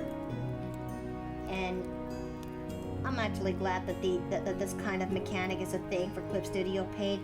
I don't know what I'll do without it, but I'm actually glad that it's a thing. Try looking for sofa if couch doesn't give you the right results. I mean, yeah, I would have, but then this thing has a name. It's listed in a different name, so it kind of defeats the. It kind of didn't make my job a lot easier than it should.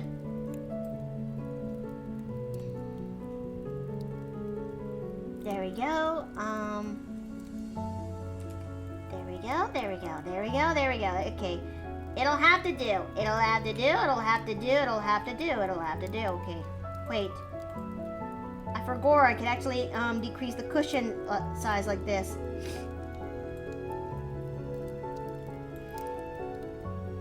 I actually am okay. My place power will be shut off in 5 p.m. due to an outlet replacement. Oh dear. Are you gonna be okay, Ridge and Ronick? Well, if that's the case, just be careful over there, alright? Or just make sure you, Just get your electronics switched off. If it's a scheduled outage, at the very least, it shouldn't be an issue. Yeah. And you're talking to somebody who's dealt with load shedding for the last, God, how many years has it been now?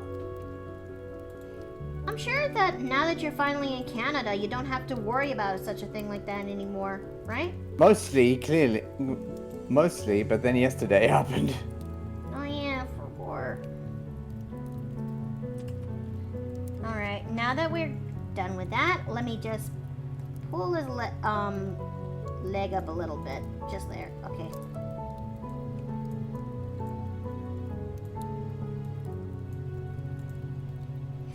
There we go, there we go, there we go, there we go, there we go, there we go. Okay. Now for the hard part.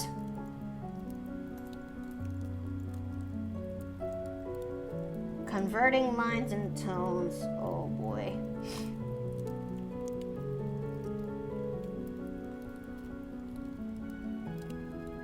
Come on, give me my. Okay, that is not okay. All right. Okay, removing tone work and okay. Oh man. Okay. Okay. That is okay. And here's comes the part where Miki has to fiddle around next when it comes to Clip Studio Paint. Getting the right line width for the job at hand, like such as this. Ah, fun.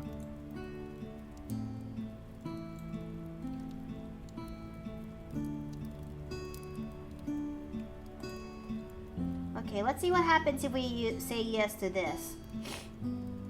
The hard part, I don't know where we're doing these pieces tonight. Oh. Bruh. I mean, to be fair, he's not wrong. Bearwall, alongside a good chunk of the people who won the Date Me OC auctions, also have the option to have the not safe for work art. And unfortunately, that's something I'll have to do. Oh lord. Okay. Off Twitch. Off Twitch, yes. Not exactly say I'm surprised given the content.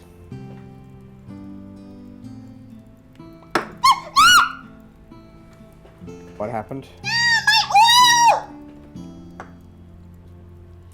Oh, no. Was it the cat again? No, I accidentally dropped my camphor finique oil like a clumsy idiot that I am. Oh, God. Okay, hold on. I mean, I just took it out just now, just so I can apply my, bites. And I accidentally dropped it, and, oh, God, I got it to my table. Okay, my tablet is fine. My tablet is okay. Okay, but a corner of my mouse pad is soaked with oil, and oh man, now I had to use a dirty sock to wipe this because I don't have tissue paper and all that junk in here. Oh God. You know toilet paper is a viable alternative to tissue paper, right? I know, but I don't. better than using your clothing. My cat forbidden oil. I kind of needed it when it comes to my bites. Don't worry, I'm okay. I'm okay. I just, it's everywhere. Okay, didn't go everywhere, but it's so slick My tape. Okay. Yeah, you need to get something to clean it up. Okay, because I need to get this oil off of this hard surface, and maybe just also get my hands cleaned up too. And I'm not making. Okay. Yeah. Okay. Hold on a second. Let me get paper towels. Let me be right back. I'm gonna get paper towels. Okay. This is not okay.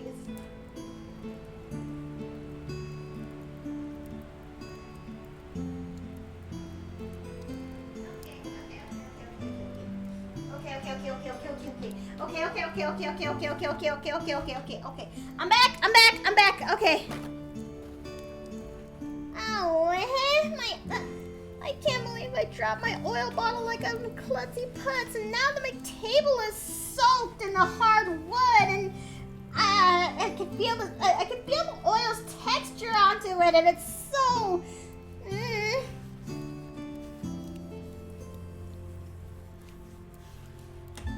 Okay, there we go. At least my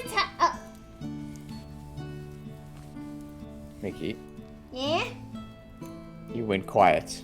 I'm here. Alright, I was just worried something had gone wrong. No, yeah, I'm okay. So sad, but how funny is that Mickey makes a mess right as we're talking about not safe for work pizza? I mean, you're kind of not wrong. You're kind of not wrong at all, Bearwald. No, you're not wrong. No, you're not wrong at all.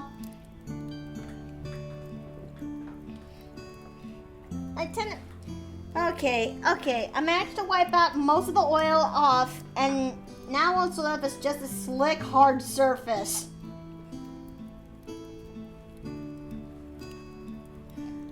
Alright, okay, let me try to get back into work. To be honest, you're not wrong on that. Yeah, indeed. I mean, even Cutie Rarity agrees to that.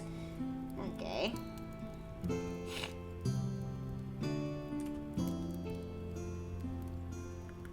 Alright, do you think this couch looks pretty much okay to you, Bearwald? Or maybe I could actually just find another couch model for these two to actually suit it. I mean, this is the same couch model I used for Ness last year. Maybe I might as well go find another couch asset in the Clip Studio library. That just makes me wonder what/who Ness was doing on that couch.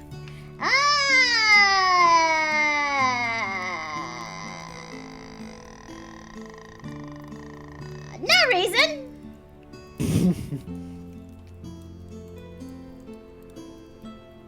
Oh yeah, let me go and just save this for now, so that way I don't forget. And I may have to use this couch as a placeholder for the towel. God, oh no, oh no, oh no, no, oh no, clip. Okay, there you go.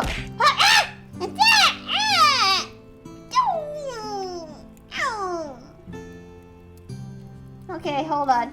Okay, Clip is not having a stroke. That's good. Oh, that's good. Oh, I almost panicked just now. You did panic just now. Alright, we'll use this couch as a placeholder until I find myself a proper couch model that is in Clip Studio Paint. Alright, so I'm gonna use a level of gray for this. A neutral color so I can actually work on this.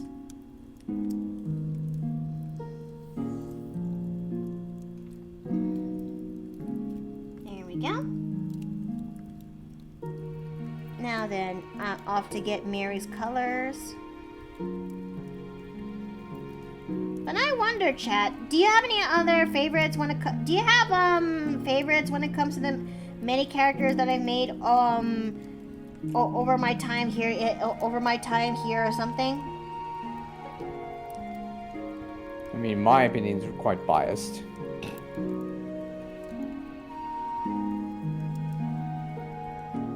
But I'm glad that she's calm. Yeah, I mean, yep.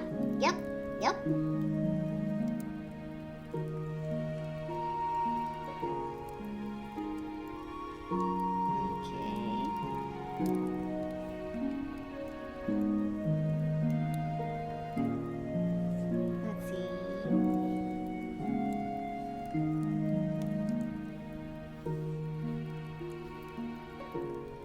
There we go, and that's Mary's colors. Now for my guy's colors. Okay, I have to squint. Oh man. Okay. No, I can pull this off. I will pull this off. I can do this. I'm not, I think it's because when it comes to pictures that are JPEGs, it makes things a little bit harder for me to tell which color is the actual color for the character in hand, you know? Yeah, that's understandable.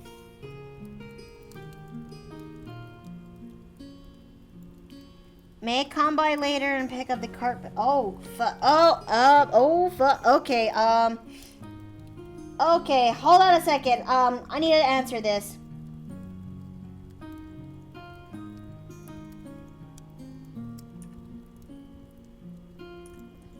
Wait, we have a carpet cleaner? We have a... Celine's a cutie, and I quite like Gwen and Nessa too. Oh, thank you.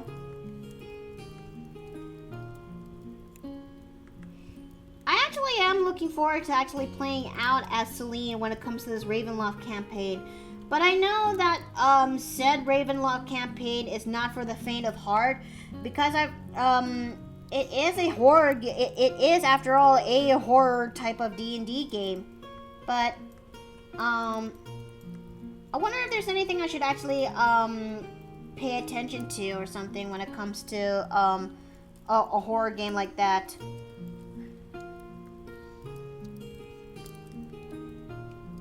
I am no Ravenloft expert, so Oh. I would advise being cautious, if nothing else. Right. And of course, be prepared for the horror elements of it.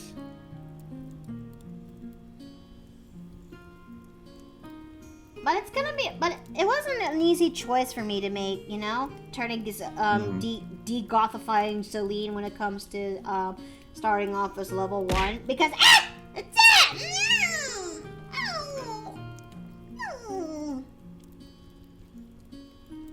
Ow! But yeah, it wasn't easy for me to make a decision on what to, how to design, when it comes to designing, thanks for the head pat. Thank you, Barrelwald. When it comes to designing Celine, because we're taking a little bit of a detour so I could actually do a bit of a show and tell, if you will. Where are they? Where is? Yeah, there she is. Because when I made Celine a couple of years ago, she looks like this. She's my first ever Twilight cleric that is actually going as I'm going for the leagues of a perky goth. However, given that I'm starting off as level 1 for the Ravenloft campaign, I had to make some level of a sacrifice for the game, and I just said, to hell with it. I'm Goth your cleric. And as such, Celine kind of looks like this for the beginning of the campaign, because she just recently achieved acolytehood, and after the years of training there.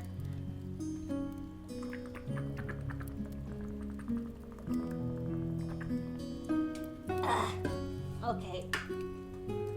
I need to hydrate, otherwise I'll end up losing my voice. So yeah, I really am looking forward to actually playing this variant of Celine, because I want her to be the perky goth that she is destined to be. Mm-hmm. Okay, let's go and get Mary's care.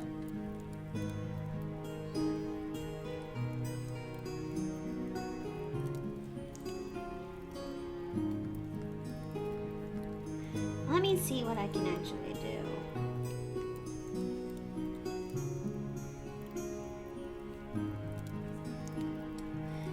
I think I come to think about it, there's so many things I really wanted to do for this month. There's so many things I really wanted to do for this month, but unfortunately, I sadly had to cut back a lot of things for me to do because I think come by later this week, I definitely need to sign up for the NHA exam again, and oh boy,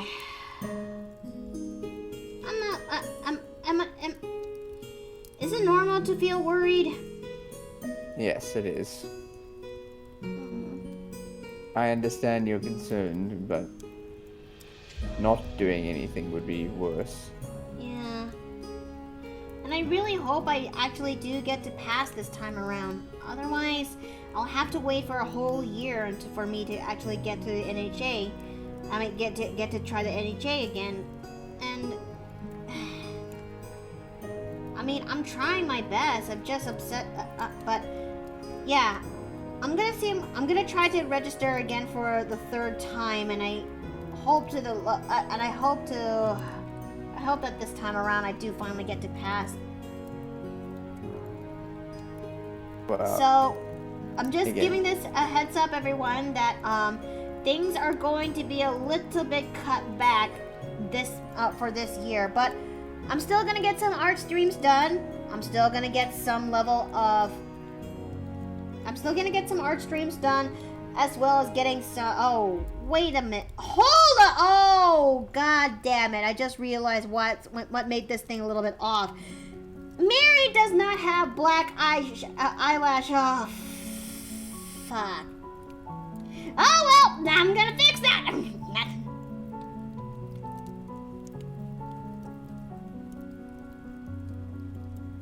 Okay.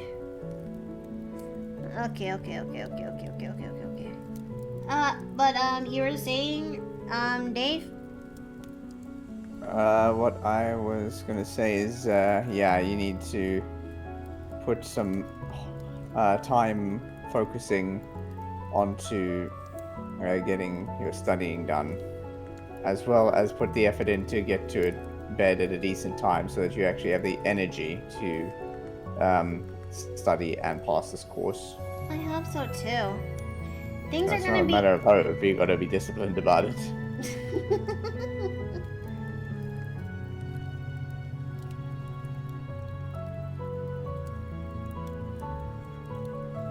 So yeah, I think I'm giving you guys a bit of a forecast for the following streams that's gonna be happening, for the following scheduling that's going to be. That streaming unfortunately will be cut down to around maybe 3 days, in a week, just like how Melissa schedules hers. So yeah, until I finally got myself passing this NHA, the scheduling will have to be cut down from that. And I hope that this time around I'll finally did get to pass. Otherwise, yeah, I'll have to figure out my other choices elsewhere, or figure where to go from there. Oh, Wolf Pop, thank you.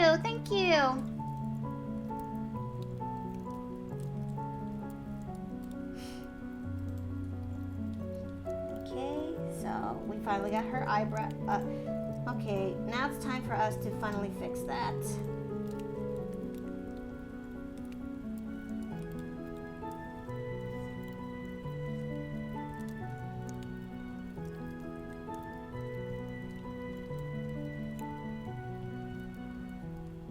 Okay. But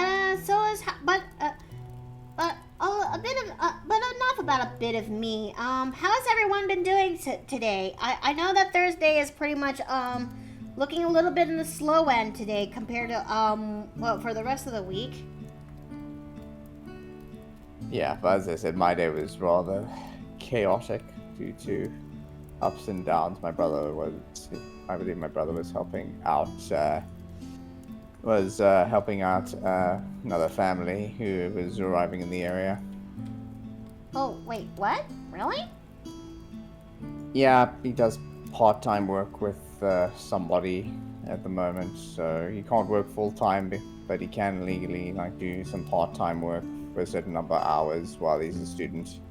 Oh, okay. Well, that actually works out for him, you know? Yeah, I do too, so I just had to make some preemptive arrangements just to make sure that in case we need our lockup, we could use it. Which, as it turns out, we didn't really need it, so there's nothing in there at the moment, but still having the lock there is useful.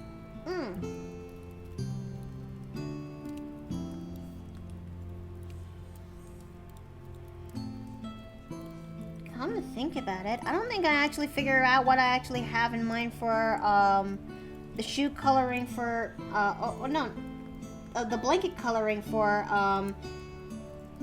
Mary and Bearwold's character.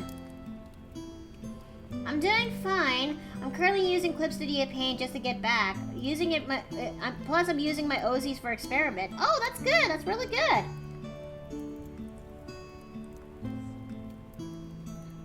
Okay.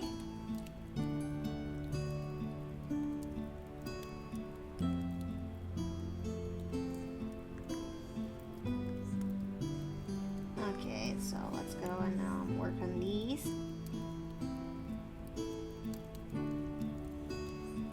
But I wonder, chat, would you actually be interested if I actually draw characters that are related to my characters' backstories and ranging around from the friendly NPCs or friendly supporting cast to that of the villains that what drives them into what drives their story? I would always be happy to see that. Because this will be actually open up a very good well of possibilities and get to actually talk about and do some level of storytelling. Because at the end of the day, I actually like to talk about the stories of my characters, and maybe you guys would actually I don't know, maybe a dime idea. Green, as in Harvey, Green as if Harvey. Okay, used his both for his cope and cape to cover them both. Okay.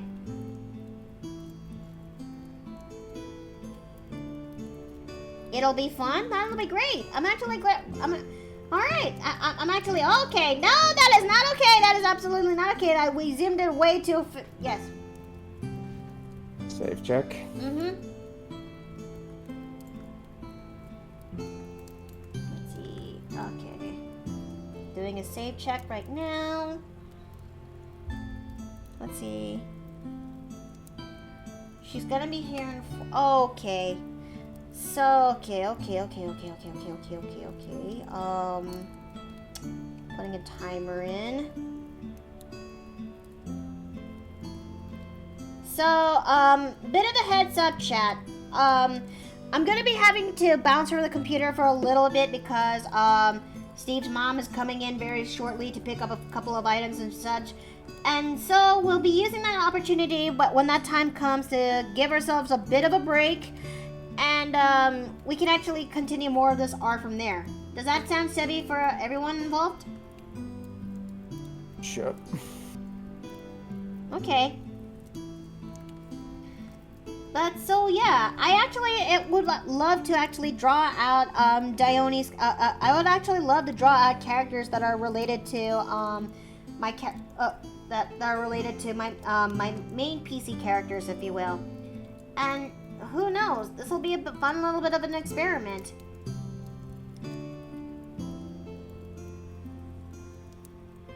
because I do have a character in mind that I really wanted to actually talk about when I get the chance, because it also would serve a little bit as an interesting tale as well as a cautionary tale, if you will. I don't know. Mm-hmm.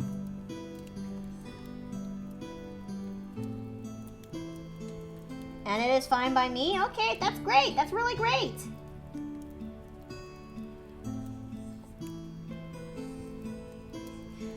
But I wonder, how would you feel if would you guys actually also want to see me drawing, characters that are pretty much, spoiler territory, if you will?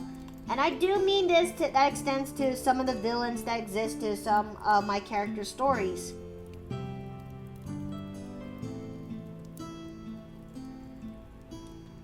I'd be more than happy to see that. Because what I do have are pretty much top tier. Some of the characters I do have, I ask this because some of the characters that I have are pretty much top secret, that is for the DM to actually know, in order to actually surprise the player a little bit later down their line.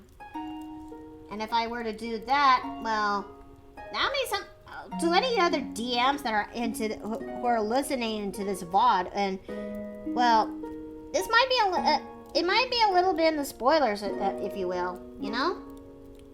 Mm.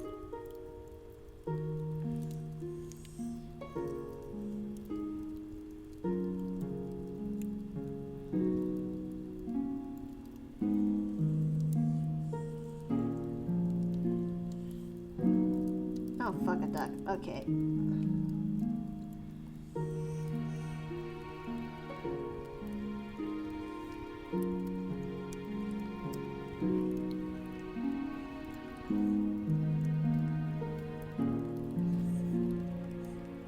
But let's see.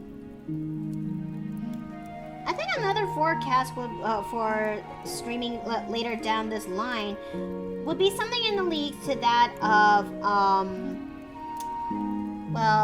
return to school art, where I get to draw characters of mine who are actually who in school uniforms and all that. I think that will be actually a fun idea to actually see.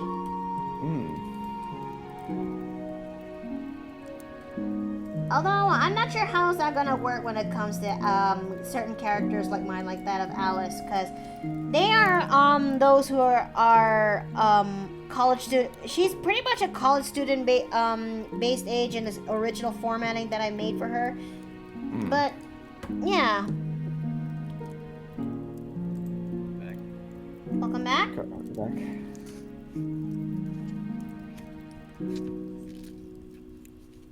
Okay, so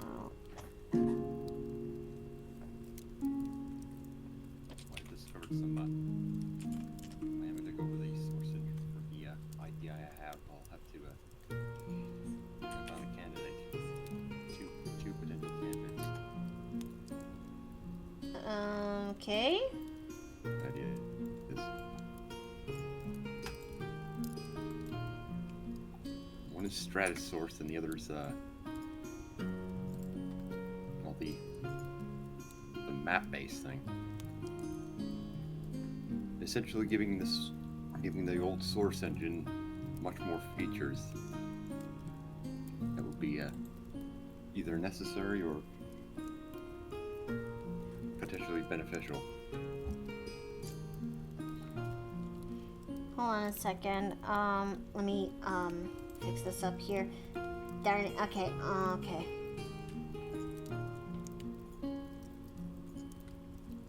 Wait, hold on. Hold the fuck up. Okay. Hold the fuck up. I kind of realized something when it comes to Mary.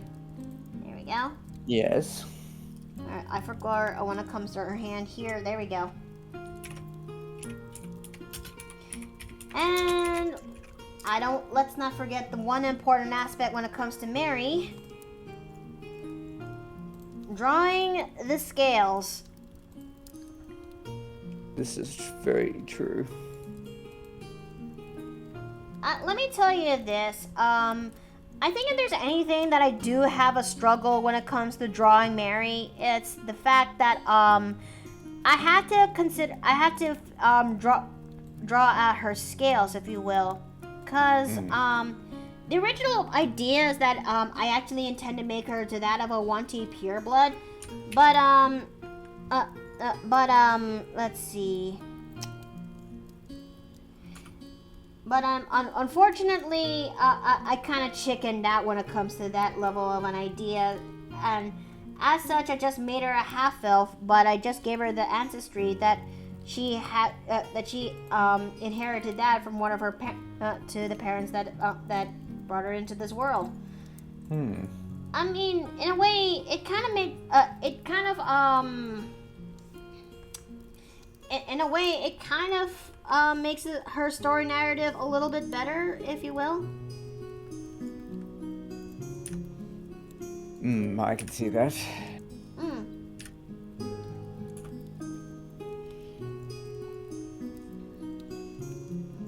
now let's see. Reminder that you like Kira Scales to do free. Okay. So let's see.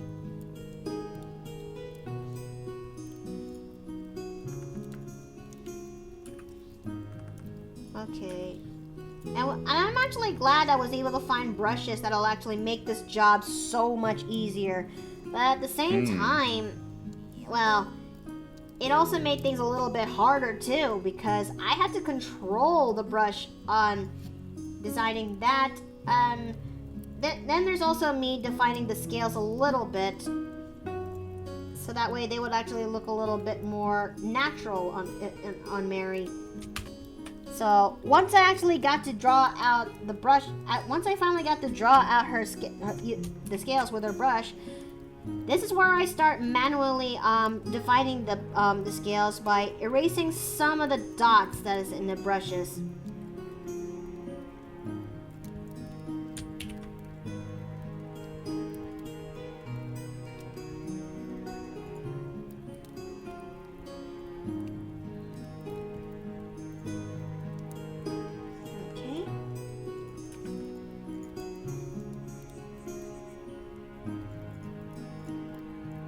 Call this one a little bit time consuming, but I'm willing to take that.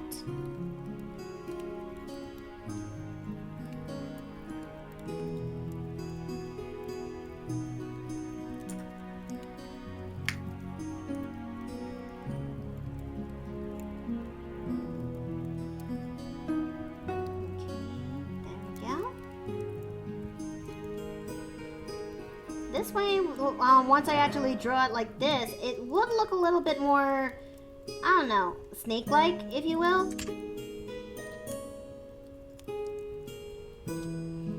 Come to think of it, chat, are you actually fond of snakes? Are some of you actually fond of snakes or something?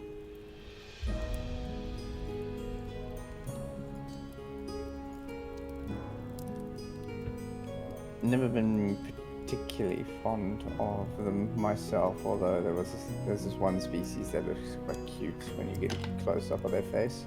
Oh? I forget what it's called, but it's this bright, very bright color. How bright are we talking here? Is it something like Yellowish, if I'm not mistaken. Oh, I think I know what you're talking about. Yeah, I can't remember the specifics off the top of my head.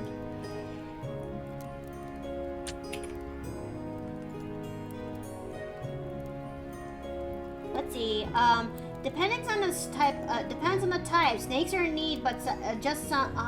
No, some rather not to be near. Yeah, this is true. This is very much true. I'm still struggling when it comes to this variant of a snake, like because it comes with its own line. Red and yellow kills a fellow.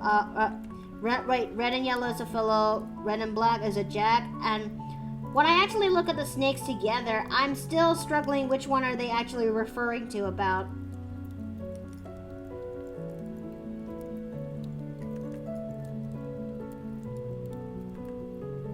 Because to me, they're just basically the same snake.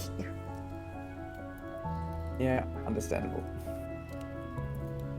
I don't have anything against them, but I have never been that close to them either, so no clue.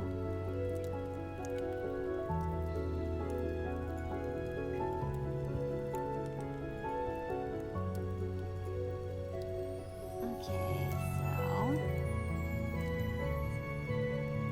What the fuck? Okay, so I have to manually erase this. Okay. Oh, it's just part of the scale. Okay, okay. Oh, Mickey has done goof again. There we go.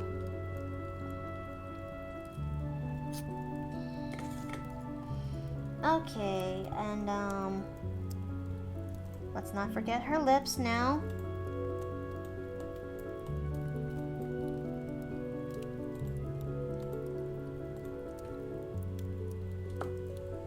Okay.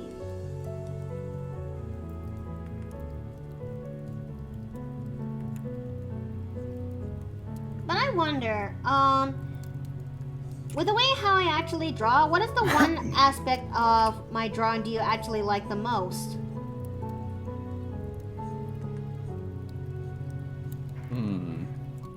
How do I say this? You have a way with proportions and facial expressions. Proportions and define proportions. Bodily proportions. Ah, okay, yeah, I forgot.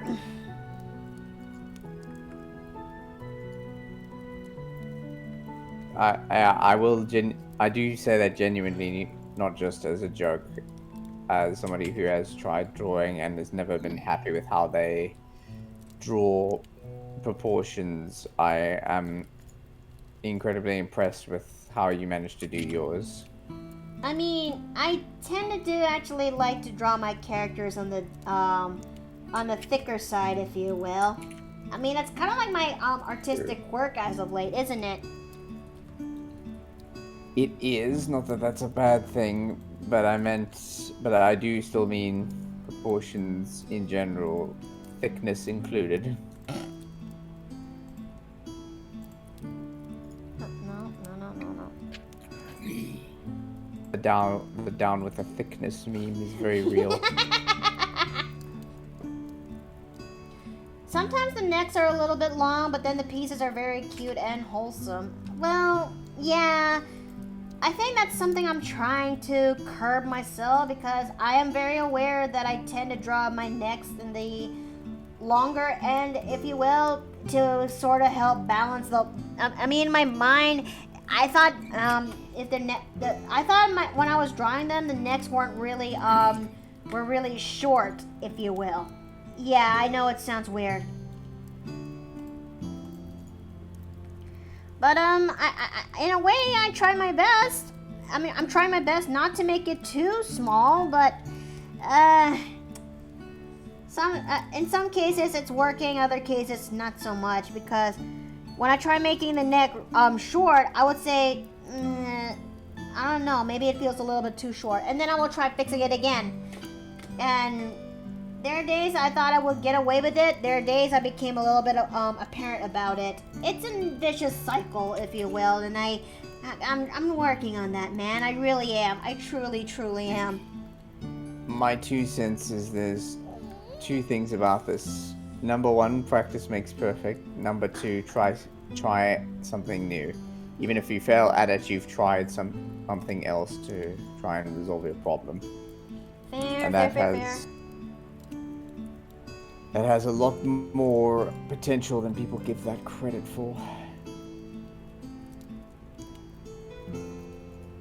Okay, she's still there in the neighborhood, so that's one piece of good news.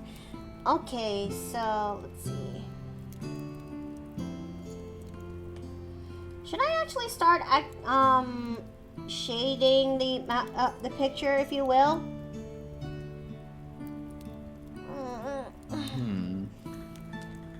If you think it's a good idea to start with shading the characters, then yeah. Oh, for gore even further, I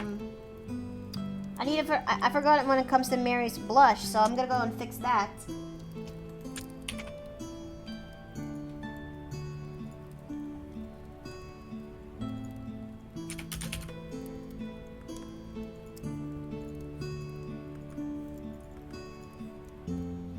I'm back. Welcome back. Oh, and I've just looked. I did not know I would be gone for this long. I just kind of looked at the time as well too, and it seems like I may have also had to do D&D as well too. I kind of forgot about that. Bro. Yeah, I was just so busy cooking. I just wanted to get something to eat because everyone complains about me not eating. Well, you're a growing munchkin. Of course, they should be worried. And then you stop growing, and then you still need to eat, and then it gets even worse. Yeah. Oh fuck. Yeah. Well, luckily I don't have anything. Luckily I don't have anything for tomorrow and such. So, plus I made 4 of these quesadillas, so I can eat those tomorrow. But anyway, I hope that you have a lovely good evening. I am going to drive my players absolutely insane now. It's Steinhardt's. I literally, legally by the rules mechanics, I can drive them crazy.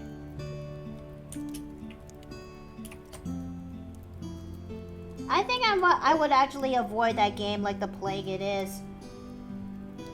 I think I would actually avoid the game like the plague it is. I don't know. I think it's because of one bad experience with a game that deals with sanity system established into it. Yeah, I would avoid it like the plague. I would definitely avoid it like the plague. I will say the only things that are disconcerting are its higher tier madness systems, and actually you rarely, with the adventures I'm running, you won't get them quickly unless you're playing the Scion of Madness sorcerers. Okay, so I am going to make use of this. And we're going to do a little bit of shading so we can actually, no, okay.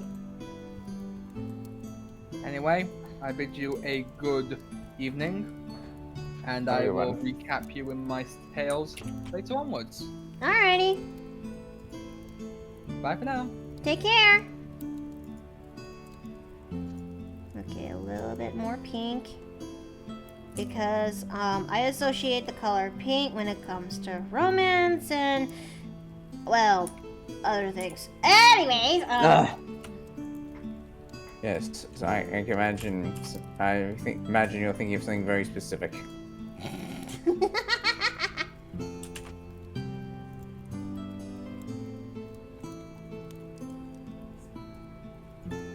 Okay, so let's go. More specifically. What? Wait, what are you doing? No! No, wait a minute! No, wait, hold on! No, wait,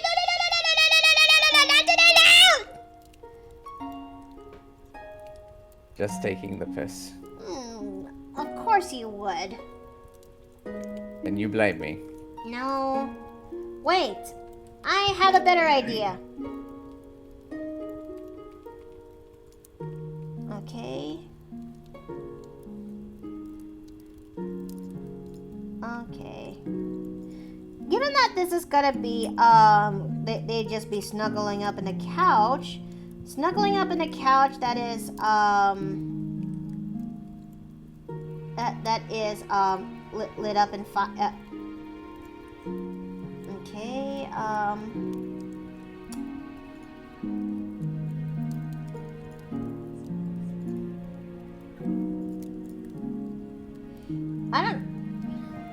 don't know how I'm gonna pull this off, but let me see if I can actually give this a shot.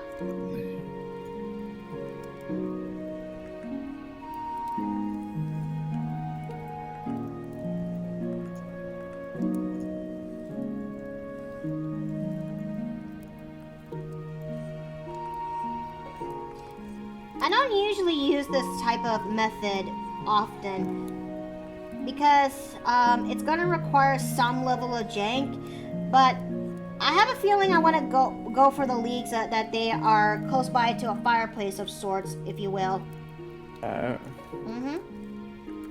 Makes things a little bit more intimate. Why not?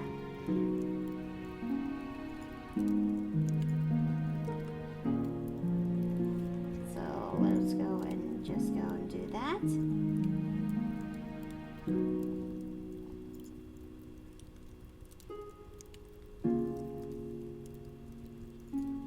So we're gonna go and do this here.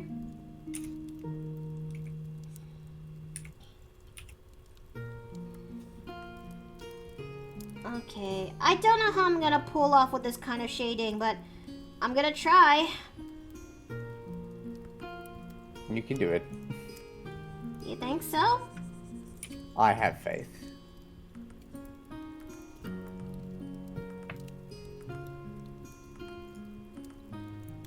Okay, oh lord, this is, oh man, okay, I think I got, okay, I think I got it.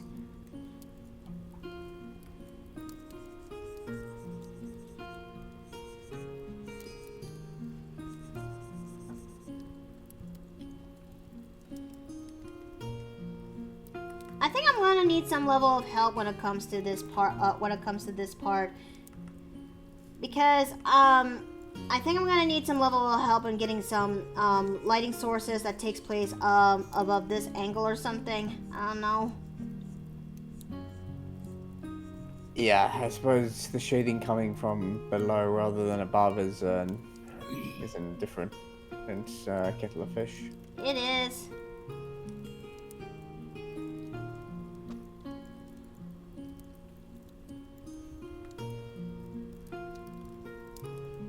But I'm gonna try my best to make this thing work, piece by piece, little by little. Again, this is something I haven't really used this. I don't use this method often, but I'm gonna try. You know, I am trying my best. Trying something and failing with it once is better than never trying it. Yeah. That said, I have no guarantee that you actually will fail.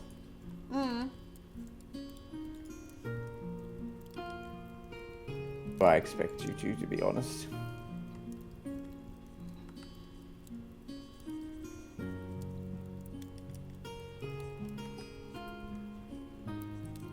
I mean, that's the beauty when it comes to learning art, you know?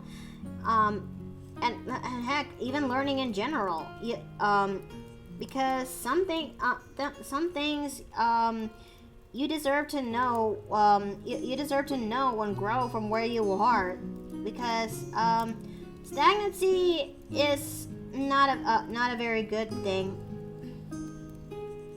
Yeah, I believe it is often referred to as a bitch.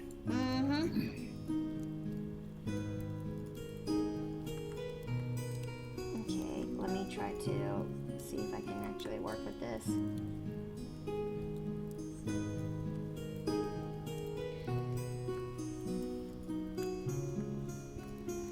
But what about you, Chad? Do you actually like to experiment and grow into experiment and grow and to hone your craft?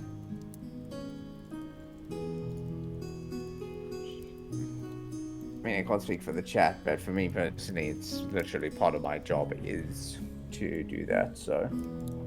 Oh,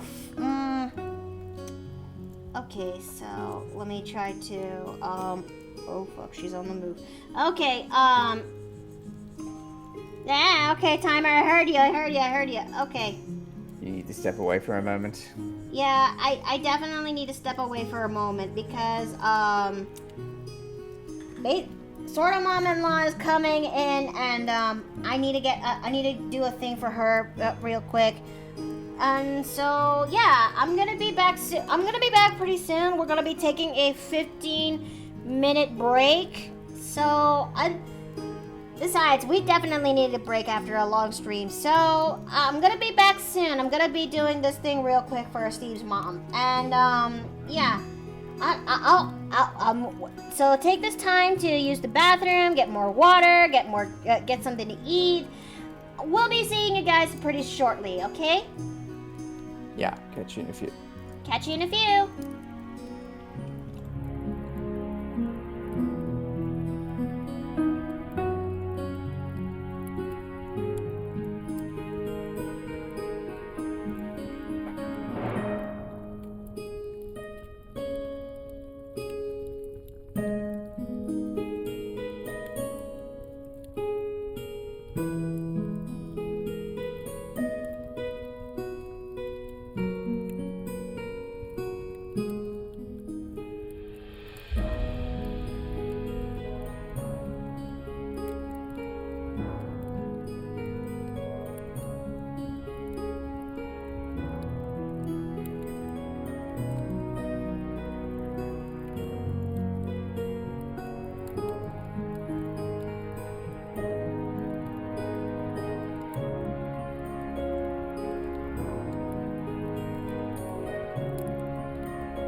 Oh no no no no no no no no no no no no. Still trying to work on that one. No no no no no no no no no no no no no no no no no. Welcome back. No no no no no no no no no no. Okay okay okay okay okay. Calm down. I'm coming.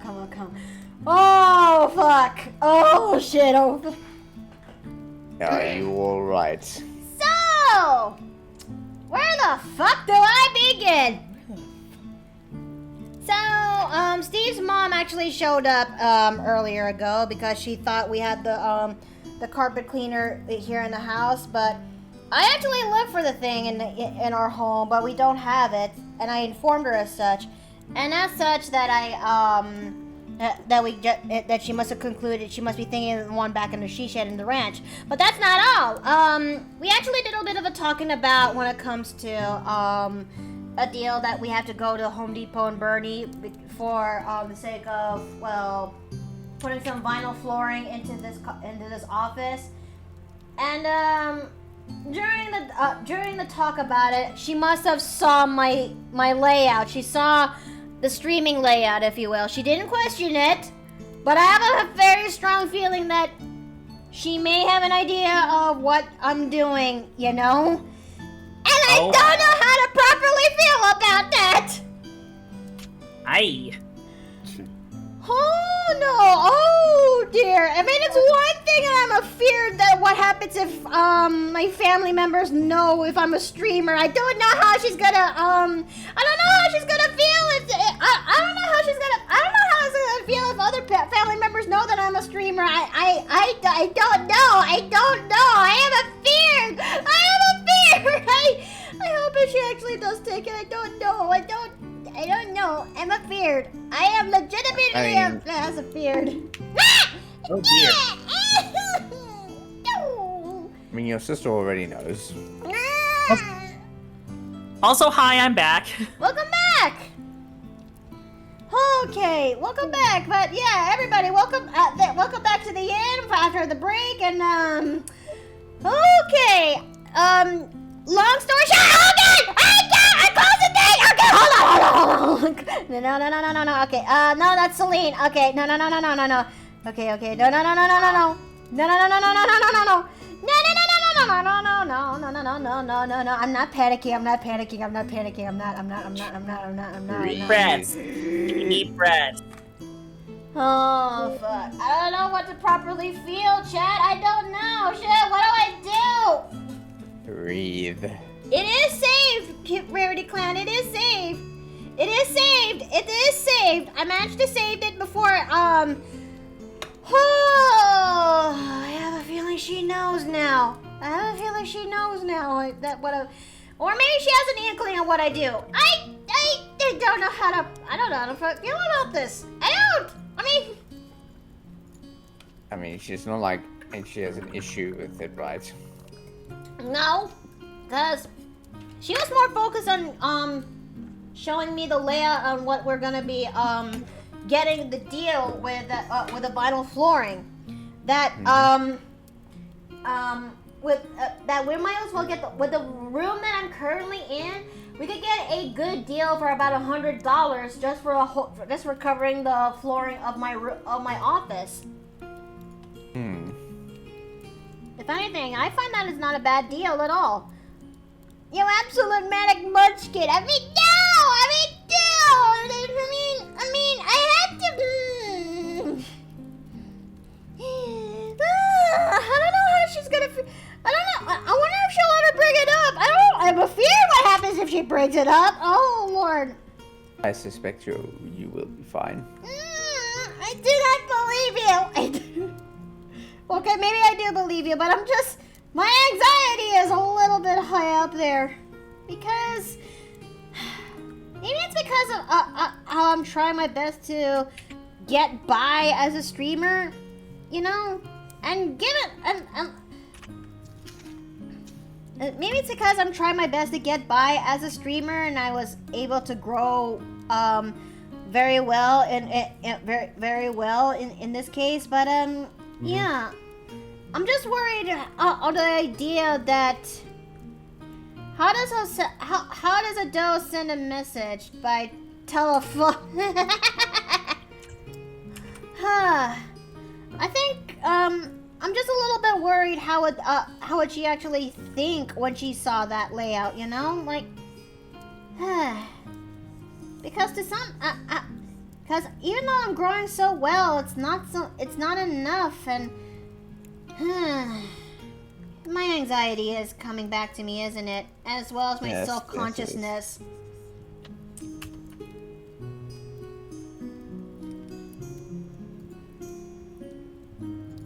Yes, you do need to try and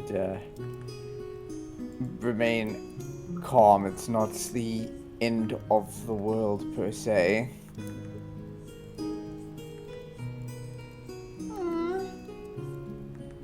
You'll be alright, I'm fairly certain. I hope so too. I really do, because, I'm not a very big streamer. I will admit this. I mean, it would be nice, but I'm not a big of a streamer where the folks are fine with me with this. I'm surprised that the gremlin hasn't popped up yet. Oh, the gremlin did pop up earlier. You just they'll be fine, I guess. They're just pretty much busy with their soap opera again. Yes, for some reason they've been collecting soap and I don't know why.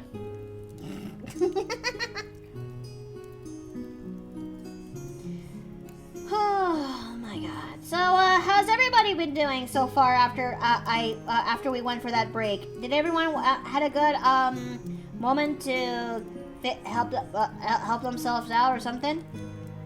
Well, I just got back from PetSmart. Got Daisy some new toys to help her with chewing.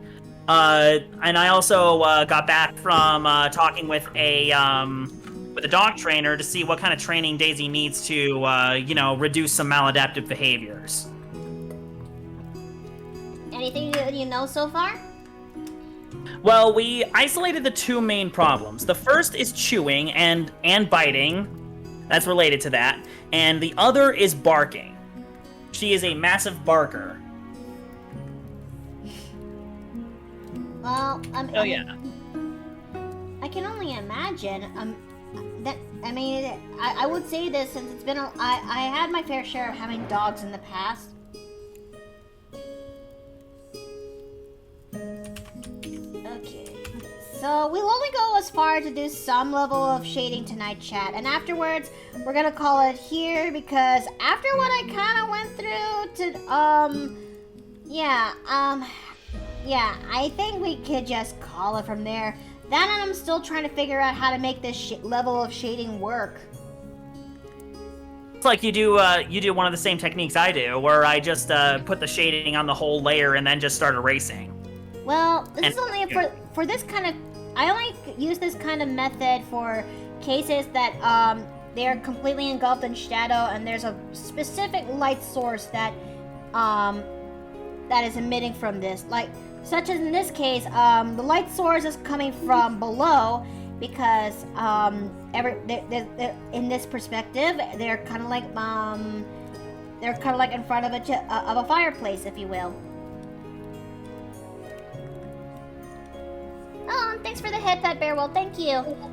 A married couple who had twins had the husband want to name both kids Edward. The wife said that couldn't happen. He responded, "Of course, two Eds are." And thanks for the head pat, Rarity. Thank you. Oh man. I definitely want to have something like stress relief food right about now. Maybe I can make myself some curry later tonight. I don't know. Or just finish up whatever leftovers in the fridge and maybe have myself ice cream.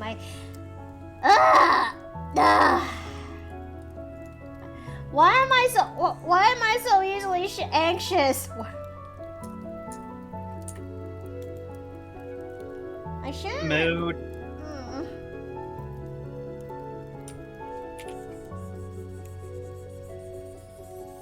Okay, but don't worry, this is fine. This is perfectly hunky-dory dandy fine. I just hope I don't get actually weird questions if they, become a little bit more accepting to this, because it doesn't help that, the folks are a little bit on the older side, so it's, so something like this is something that, they're not too familiar with. Yeah. I don't know how to properly feel about this. Because of the stories I told my mother. Yeah, that also tracks too.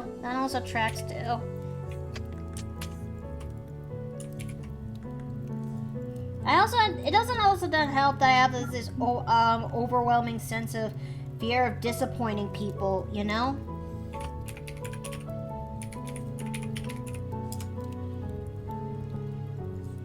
But I am trying my best, bit by bit.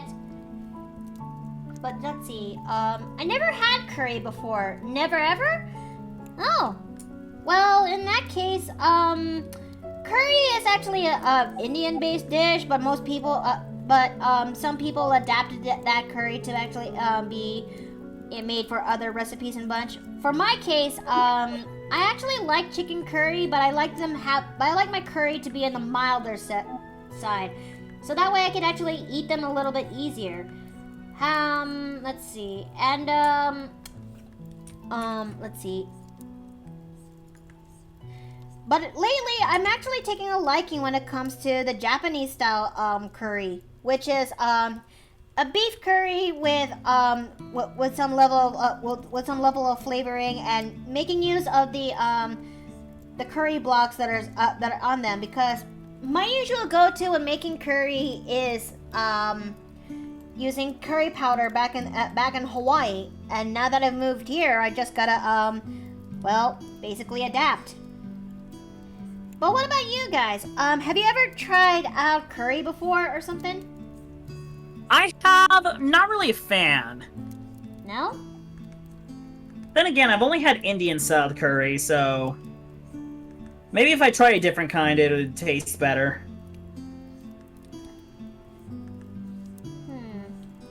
What about you, Dave? Wait a minute. I don't know if given that you have allergic to gluten, I don't know if any of the recipes if the recipe that I have in mind would be something that you would actually eat. I have had curry in the past. Spice doesn't do too well for me is the main thing. Like, not on a gluten aspect, it's just my... the joke I made is I handle spice like a white person, so...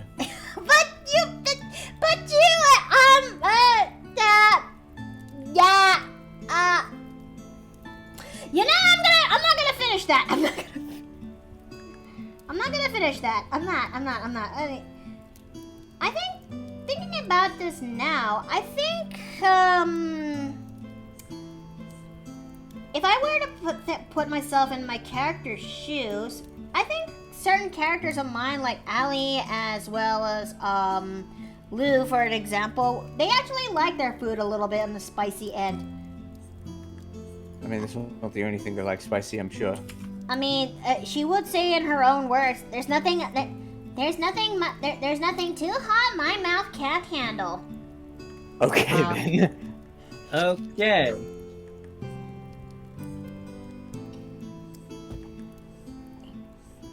But let's see.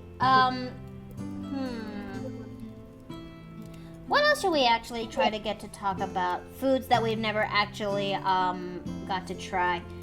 In fact, maybe that's something I should really start looking forward and implementing into the Paper Plane Inn.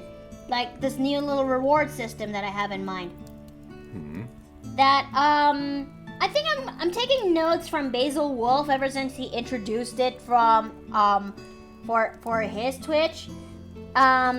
That he has this fishing mechanic that he does when it comes to a stream, that for a significant amount of points, or now he must have traded that to bits, depending on how Chad would end up fishing out randomly generated fish, and very rarely it'll be the stick. For my case, I would actually do something a little bit similar, but instead of randomly generated fish, it'll be randomly generated food. Some cases, some people will end up redeeming that, and they will get beer. Some cases, they will actually get themselves an appetizer or a main dish. And very rarely, chat would actually try to see. I want to see if it's possible for chat to actually redeem, well, dessert. I mean, it's not a bad idea, don't you think? I agree. I mean, we are living in an inn. It would make a lot of sense. Yes, honey? Save and layer check? Okay, thank you. You got one? What do you got?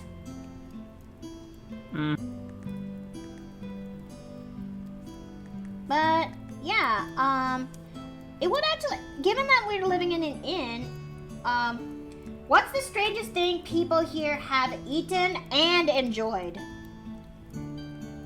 Ooh, that's a good question.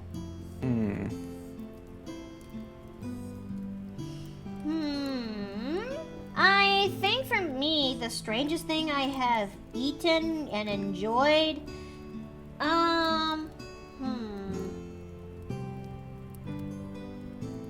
it would honestly have to be that, trying out fajitas for the first time, like legit. Because I come from the Philippines, and we are always and most of my time there, I would always eat your standard Filipino foods that you actually see from a Southeast Asian climate. I never actually got to try out foods outside of that, because most of the time I'd always eat something in leagues of Asian or Chinese. That's the only flavors Mickey has, and occasional Japanese because Mickey's a weeb growing up. So when I actually got to try out fajitas for the first time, I actually enjoyed it. It was strange, for at least from my perspective, but I still enjoyed it. Does that actually help out answer your question? For Steve, he says for him it's fried alligator. Wait, fried alligator's a thing? Yeah. Okay, let's. All right, Ice Drake, you take care now, and thank you for coming to the Paper Plane Inn. But yeah, fried alligators are a thing, and I also would agree to Steve. It does actually taste pretty good. Well then. There goes the piss. Let's see. Yeah, so I can't actually think of that much strange food I've eaten, period, let alone enjoyed, because I'm a very picky eater, in case Oh you haven't yeah, noticed. right. I forgot your gluten allergy. Not even that, I'm just picky.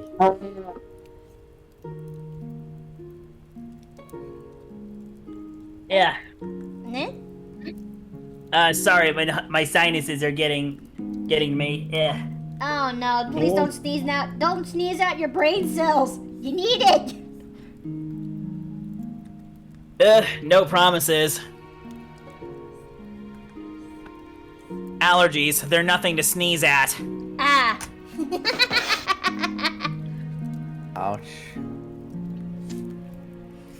Let's see. I don't know how I'm gonna pull this off, but I'm willing to give it a shot and try.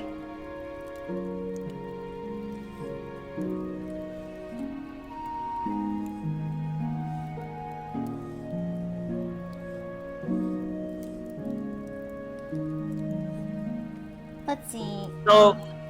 So last week I got the chance to try out a game that one of my friends gifted me for my birthday. Oh, and what did you got? He got me Outer Wilds. Oh. Sounds like quite a fun title from what I've heard. Yeah. So far, it seems like it's pretty darn interesting. There's a lot of lore to learn up on, and I'm not gonna lie, I'm curious about it. Isn't that? Let us know when you made decent progress with it.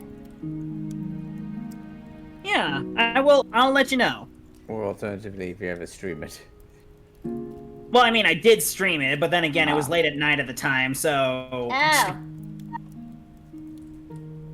Let's see. Let me see. Barbecue gator is good as well too. Get my gator meat from the cousin in Louisiana at a fair discount. Wait, what? Barbecue gator tastes good? Now I'm actually kind of curious. Huh. Let's see. But I will go for something a little bit on the opposite end. The strangest fruit, the strangest thing that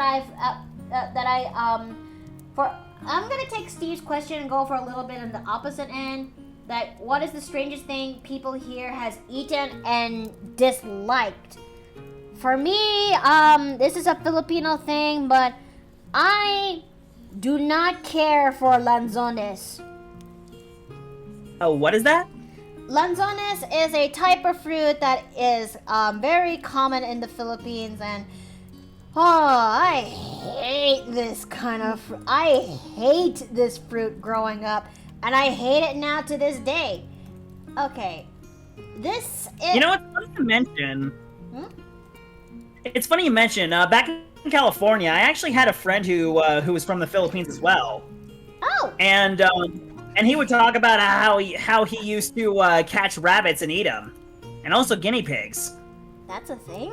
I don't know if we actually have those animals in the Philippines. But anyways, this here chat is the lanzones fruit, and boy howdy does this thing this thing to me when I was growing up tasted vile, and it burned into my tongue, and it burned into my brain since.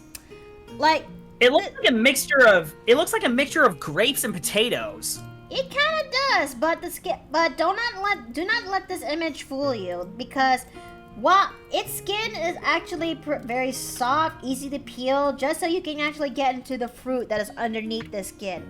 While it looks like this cute, milky, white texture and color, the flavor is absolute the flavor is, and I'm so sorry for being so blunt, but it's my stream, so I get to say what I want. It tasted like complete ass. I will say this. It has a bad taste, a really strong, bitter taste, if you will. Despite the fact that this fruit is very much packed with some level of vitamins that is very beneficial to the body, I will not, I saw this fruit and I had this, my gut is telling me, no, Miki, please, do not try to eat this thing, don't. And, so I tried my best to avoid it. And maybe there was a time I did succumb to some level of peer pressure from my relatives that I said, fine, I'll finally eat this. And boy, do I absolutely hate it once I put it into my mouth, because it tastes like, it tastes awful, man. Completely and utterly awful. So, how would you describe the taste? Like, but other than being like, Okay. It has a very bitter, dry taste into this thing, and no amount of, and for first-time users, it's also very pulpy too. Once the fruit is actually gnashed into your teeth, and also it also hits into your tongue as well.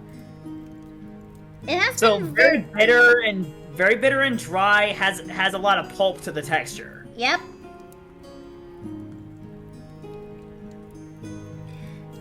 And I feel like you gotta be like one of the very brave to actually take on that fruit. And unfortunately, that is not the case that happened to Miki. No. I might try it just out of a vain curiosity. Are you sure about that? Yeah, I have a natural curiosity. Oh no. Oh, okay. Alright, but don't say I didn't warn you. I mean, that is if you can actually find Lanzones that is selling in America, because this thing is very common. It's very common in the Philippines to find that. So, maybe if you're lucky, they might sell them in your standard Asian market. I know I have when it comes to when it comes to this one shop that called Tim's that Steve and I visited the other day, where they sell Oriental foods and also Oriental goods, and among them is the Hawaiian sweet potato that I actually grew up with and I absolutely loved. But there's no Lanzones that they were selling there, but you know what? More power for Miki, I believe. But yes, there is a pulp texture. It has a very strong bitter taste, and it sticks to your tongue for a while, man. It does. Understandable. So yeah, that's Miki's. I'm still curious though. Oh no. I mean, if such a thing were to exist here in Texas, and we actually bought it, maybe as a challenge in a subathon, maybe I might consider trying it. I don't know. See, here's the thing. You're talking to a guy who took the Bean Boozled challenge and won. Bean Boozled. The Bean Boozled challenge. I ate an entire box of Bean Boozled jelly beans. You mean? You mean, oh no. Yeah, I took that challenge and won. And I have proof, because my friend Masky, she made a bet that I couldn't win, so I took the challenge, won, and my prize was a piece of art from her. What does the Lanzones fruit looks like? Okay, Jetsa Dragon, I'm gonna bring this back up since you arrived in late, and that's okay. That's okay. I'm willing to sacrifice myself again just so I can, just so I can actually show chat what's going on. Okay, copying image. Please copy image. There we go. Okay, sure. Why not? Okay. Is it I was giving you able- nonsense again? It's giving me nonsense again, and I hate it. Great. Okay, come on.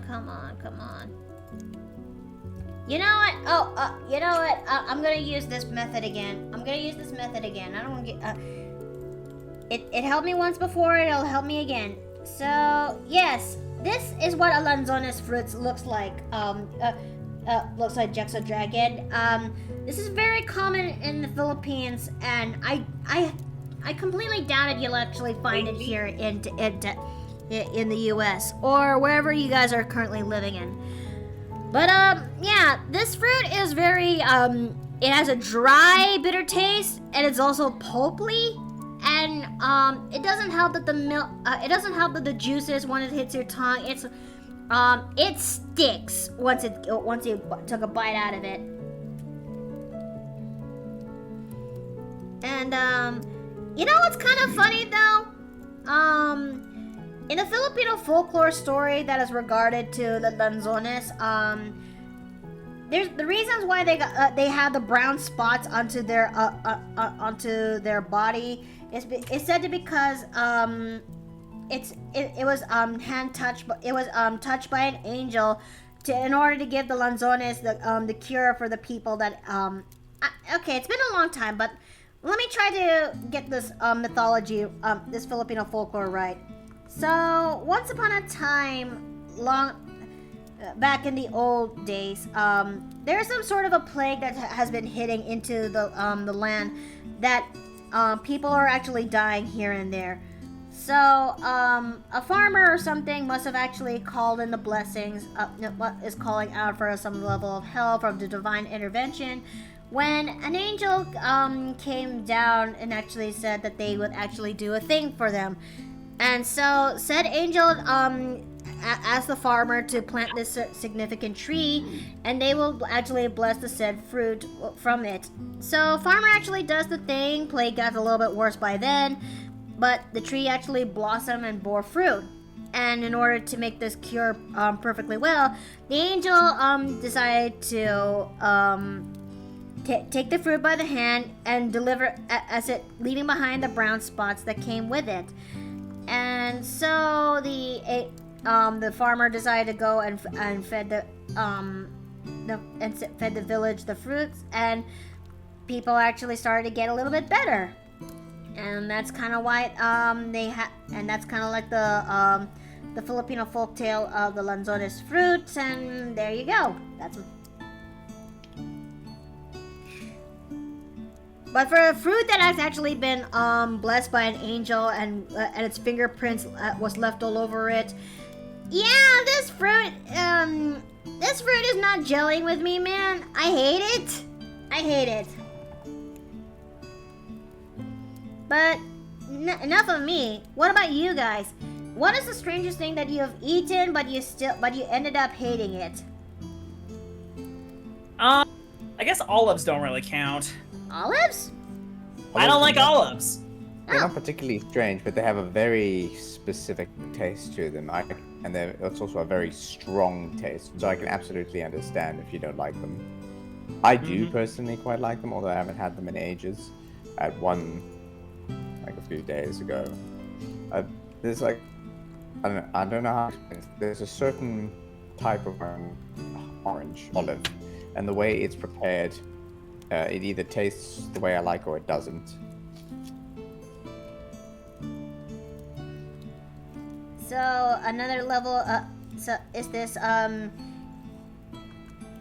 Let's see.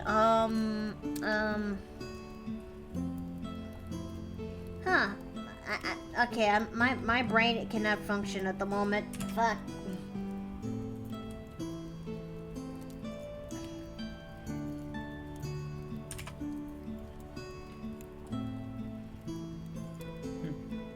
So let's see. I think this is starting to come together at least. And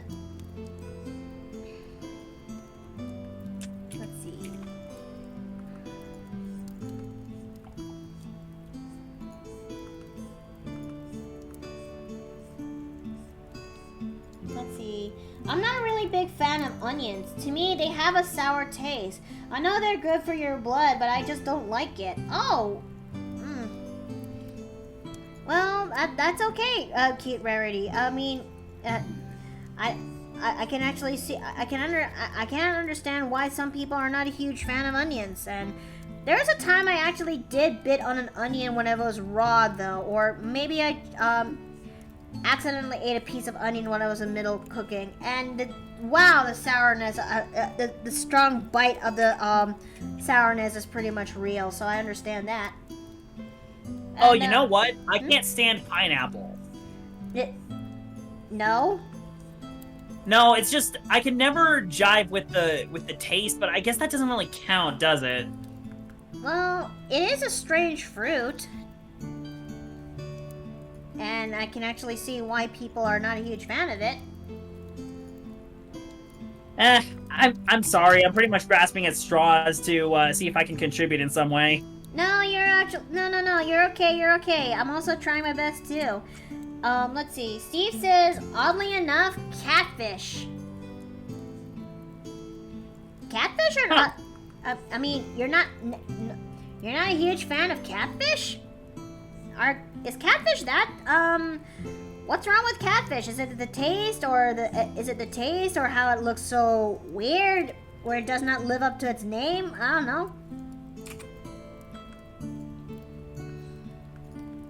I mean, I know catfish tend to cause a lot of problems with dates, so I can understand why he wouldn't like them.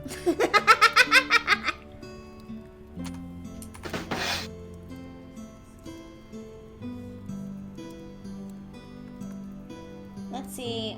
Probably jackfruit. Kind of weird, but okay tasting.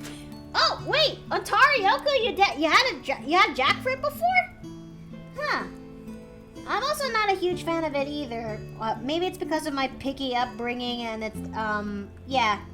I'm not a huge fan of jackfruit either.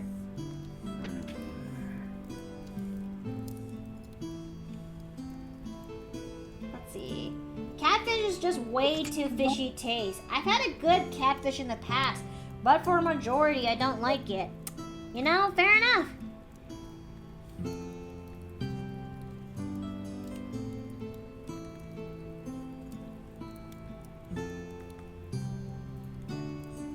Let's see. Shipwreck Stew looking up. Oh, you used to work at the grocery store. Okay, I understand now.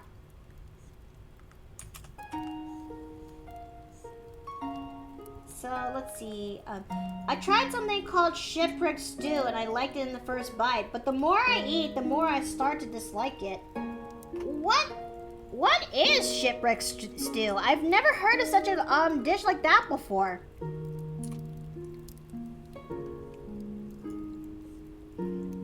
I'm actually quite curious on what this is. It's full of ground beef, potatoes, onions, celery, kidney beans, corn, tomatoes, salt, and pepper. Excuse me? You said you wanted to know what Shipwreck Stew was. Yeah, you know you're not wrong. Yeah. And its a brief description from the first Google entry. Shipwreck Stew is full of ground beef, potatoes, onions, celery, kidney beans, corn, tomatoes, salt, and pepper.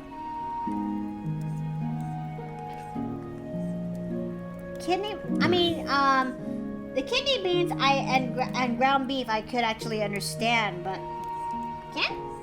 it can't be that bad. Doesn't look bad at all. Although I am missing the cottage pie that we had while my dad was here. Aww. We could make it ourselves. Just need to get around to doing it. I need to mash up some potatoes in order to do that, as well as prepare just some ground beef or potentially pork. I kind of cheated my way through when it comes to the mashed potatoes and just bought the ones that is in pre-packaged.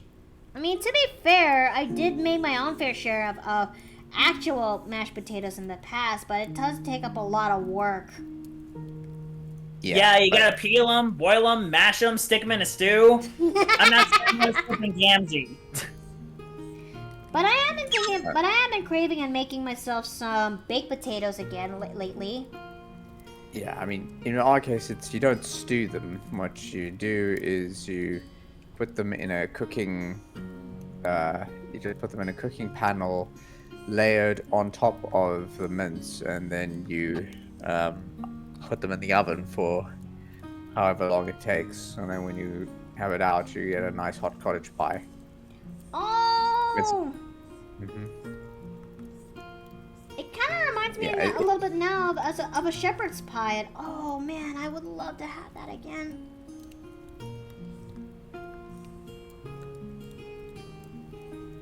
Well, sorry, you were saying something?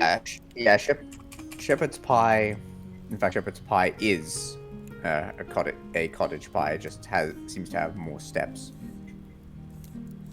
Yeah, the only thing that seems different is the fact that there seems to be vegetables in shepherd's pies from Googling it. But it's literally described as cottage pie by another name. Let's see, I probably had a bad version, which is why I disliked it. You know, fair enough. Sometimes it takes the wrong kind of dish or food or the wrong first impression that would actually ruin things to some people. I mean, it makes sense, right?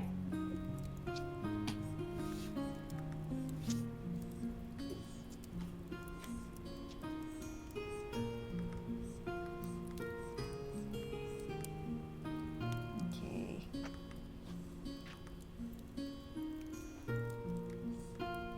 Let's see. Working on a certain tater processing plant. Prefer to make mash, etc. myself. But man, I would actually love to make baked potatoes again. Those are actually pretty good. They also are pretty filling too.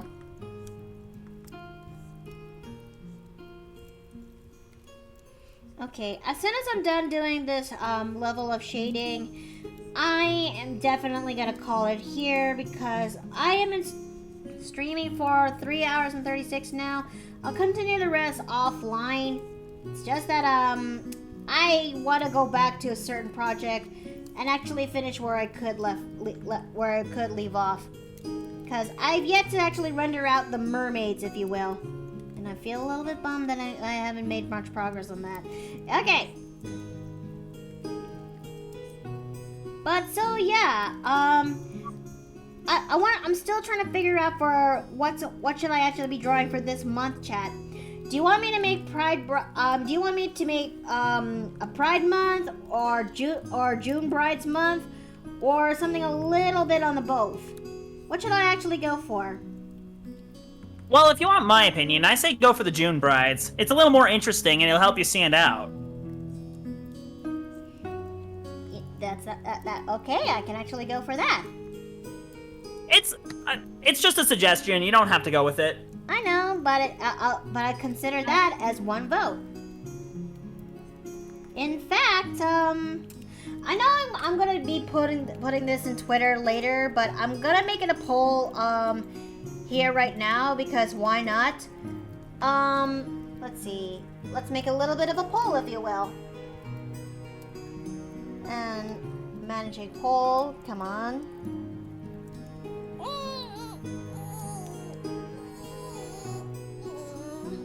Ha! Okay. New new poll. What shall this month's art series theme shall be? No, I already got shall there. Okay. June Brides. Pride. And there we go. And making this poll right now.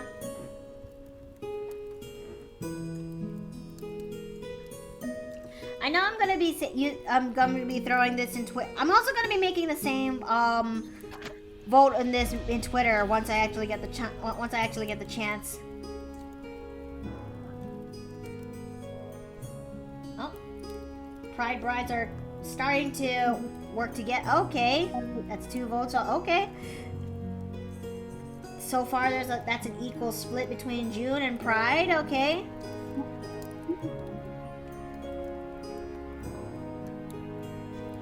Oh, okay. That's the June Brides are starting to pick up more.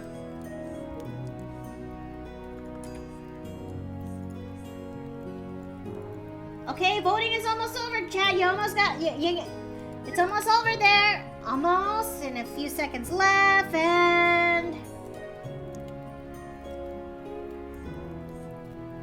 okay, June Brides. Huh. All right. All right, June Bride wins. I'm actually looking forward to that.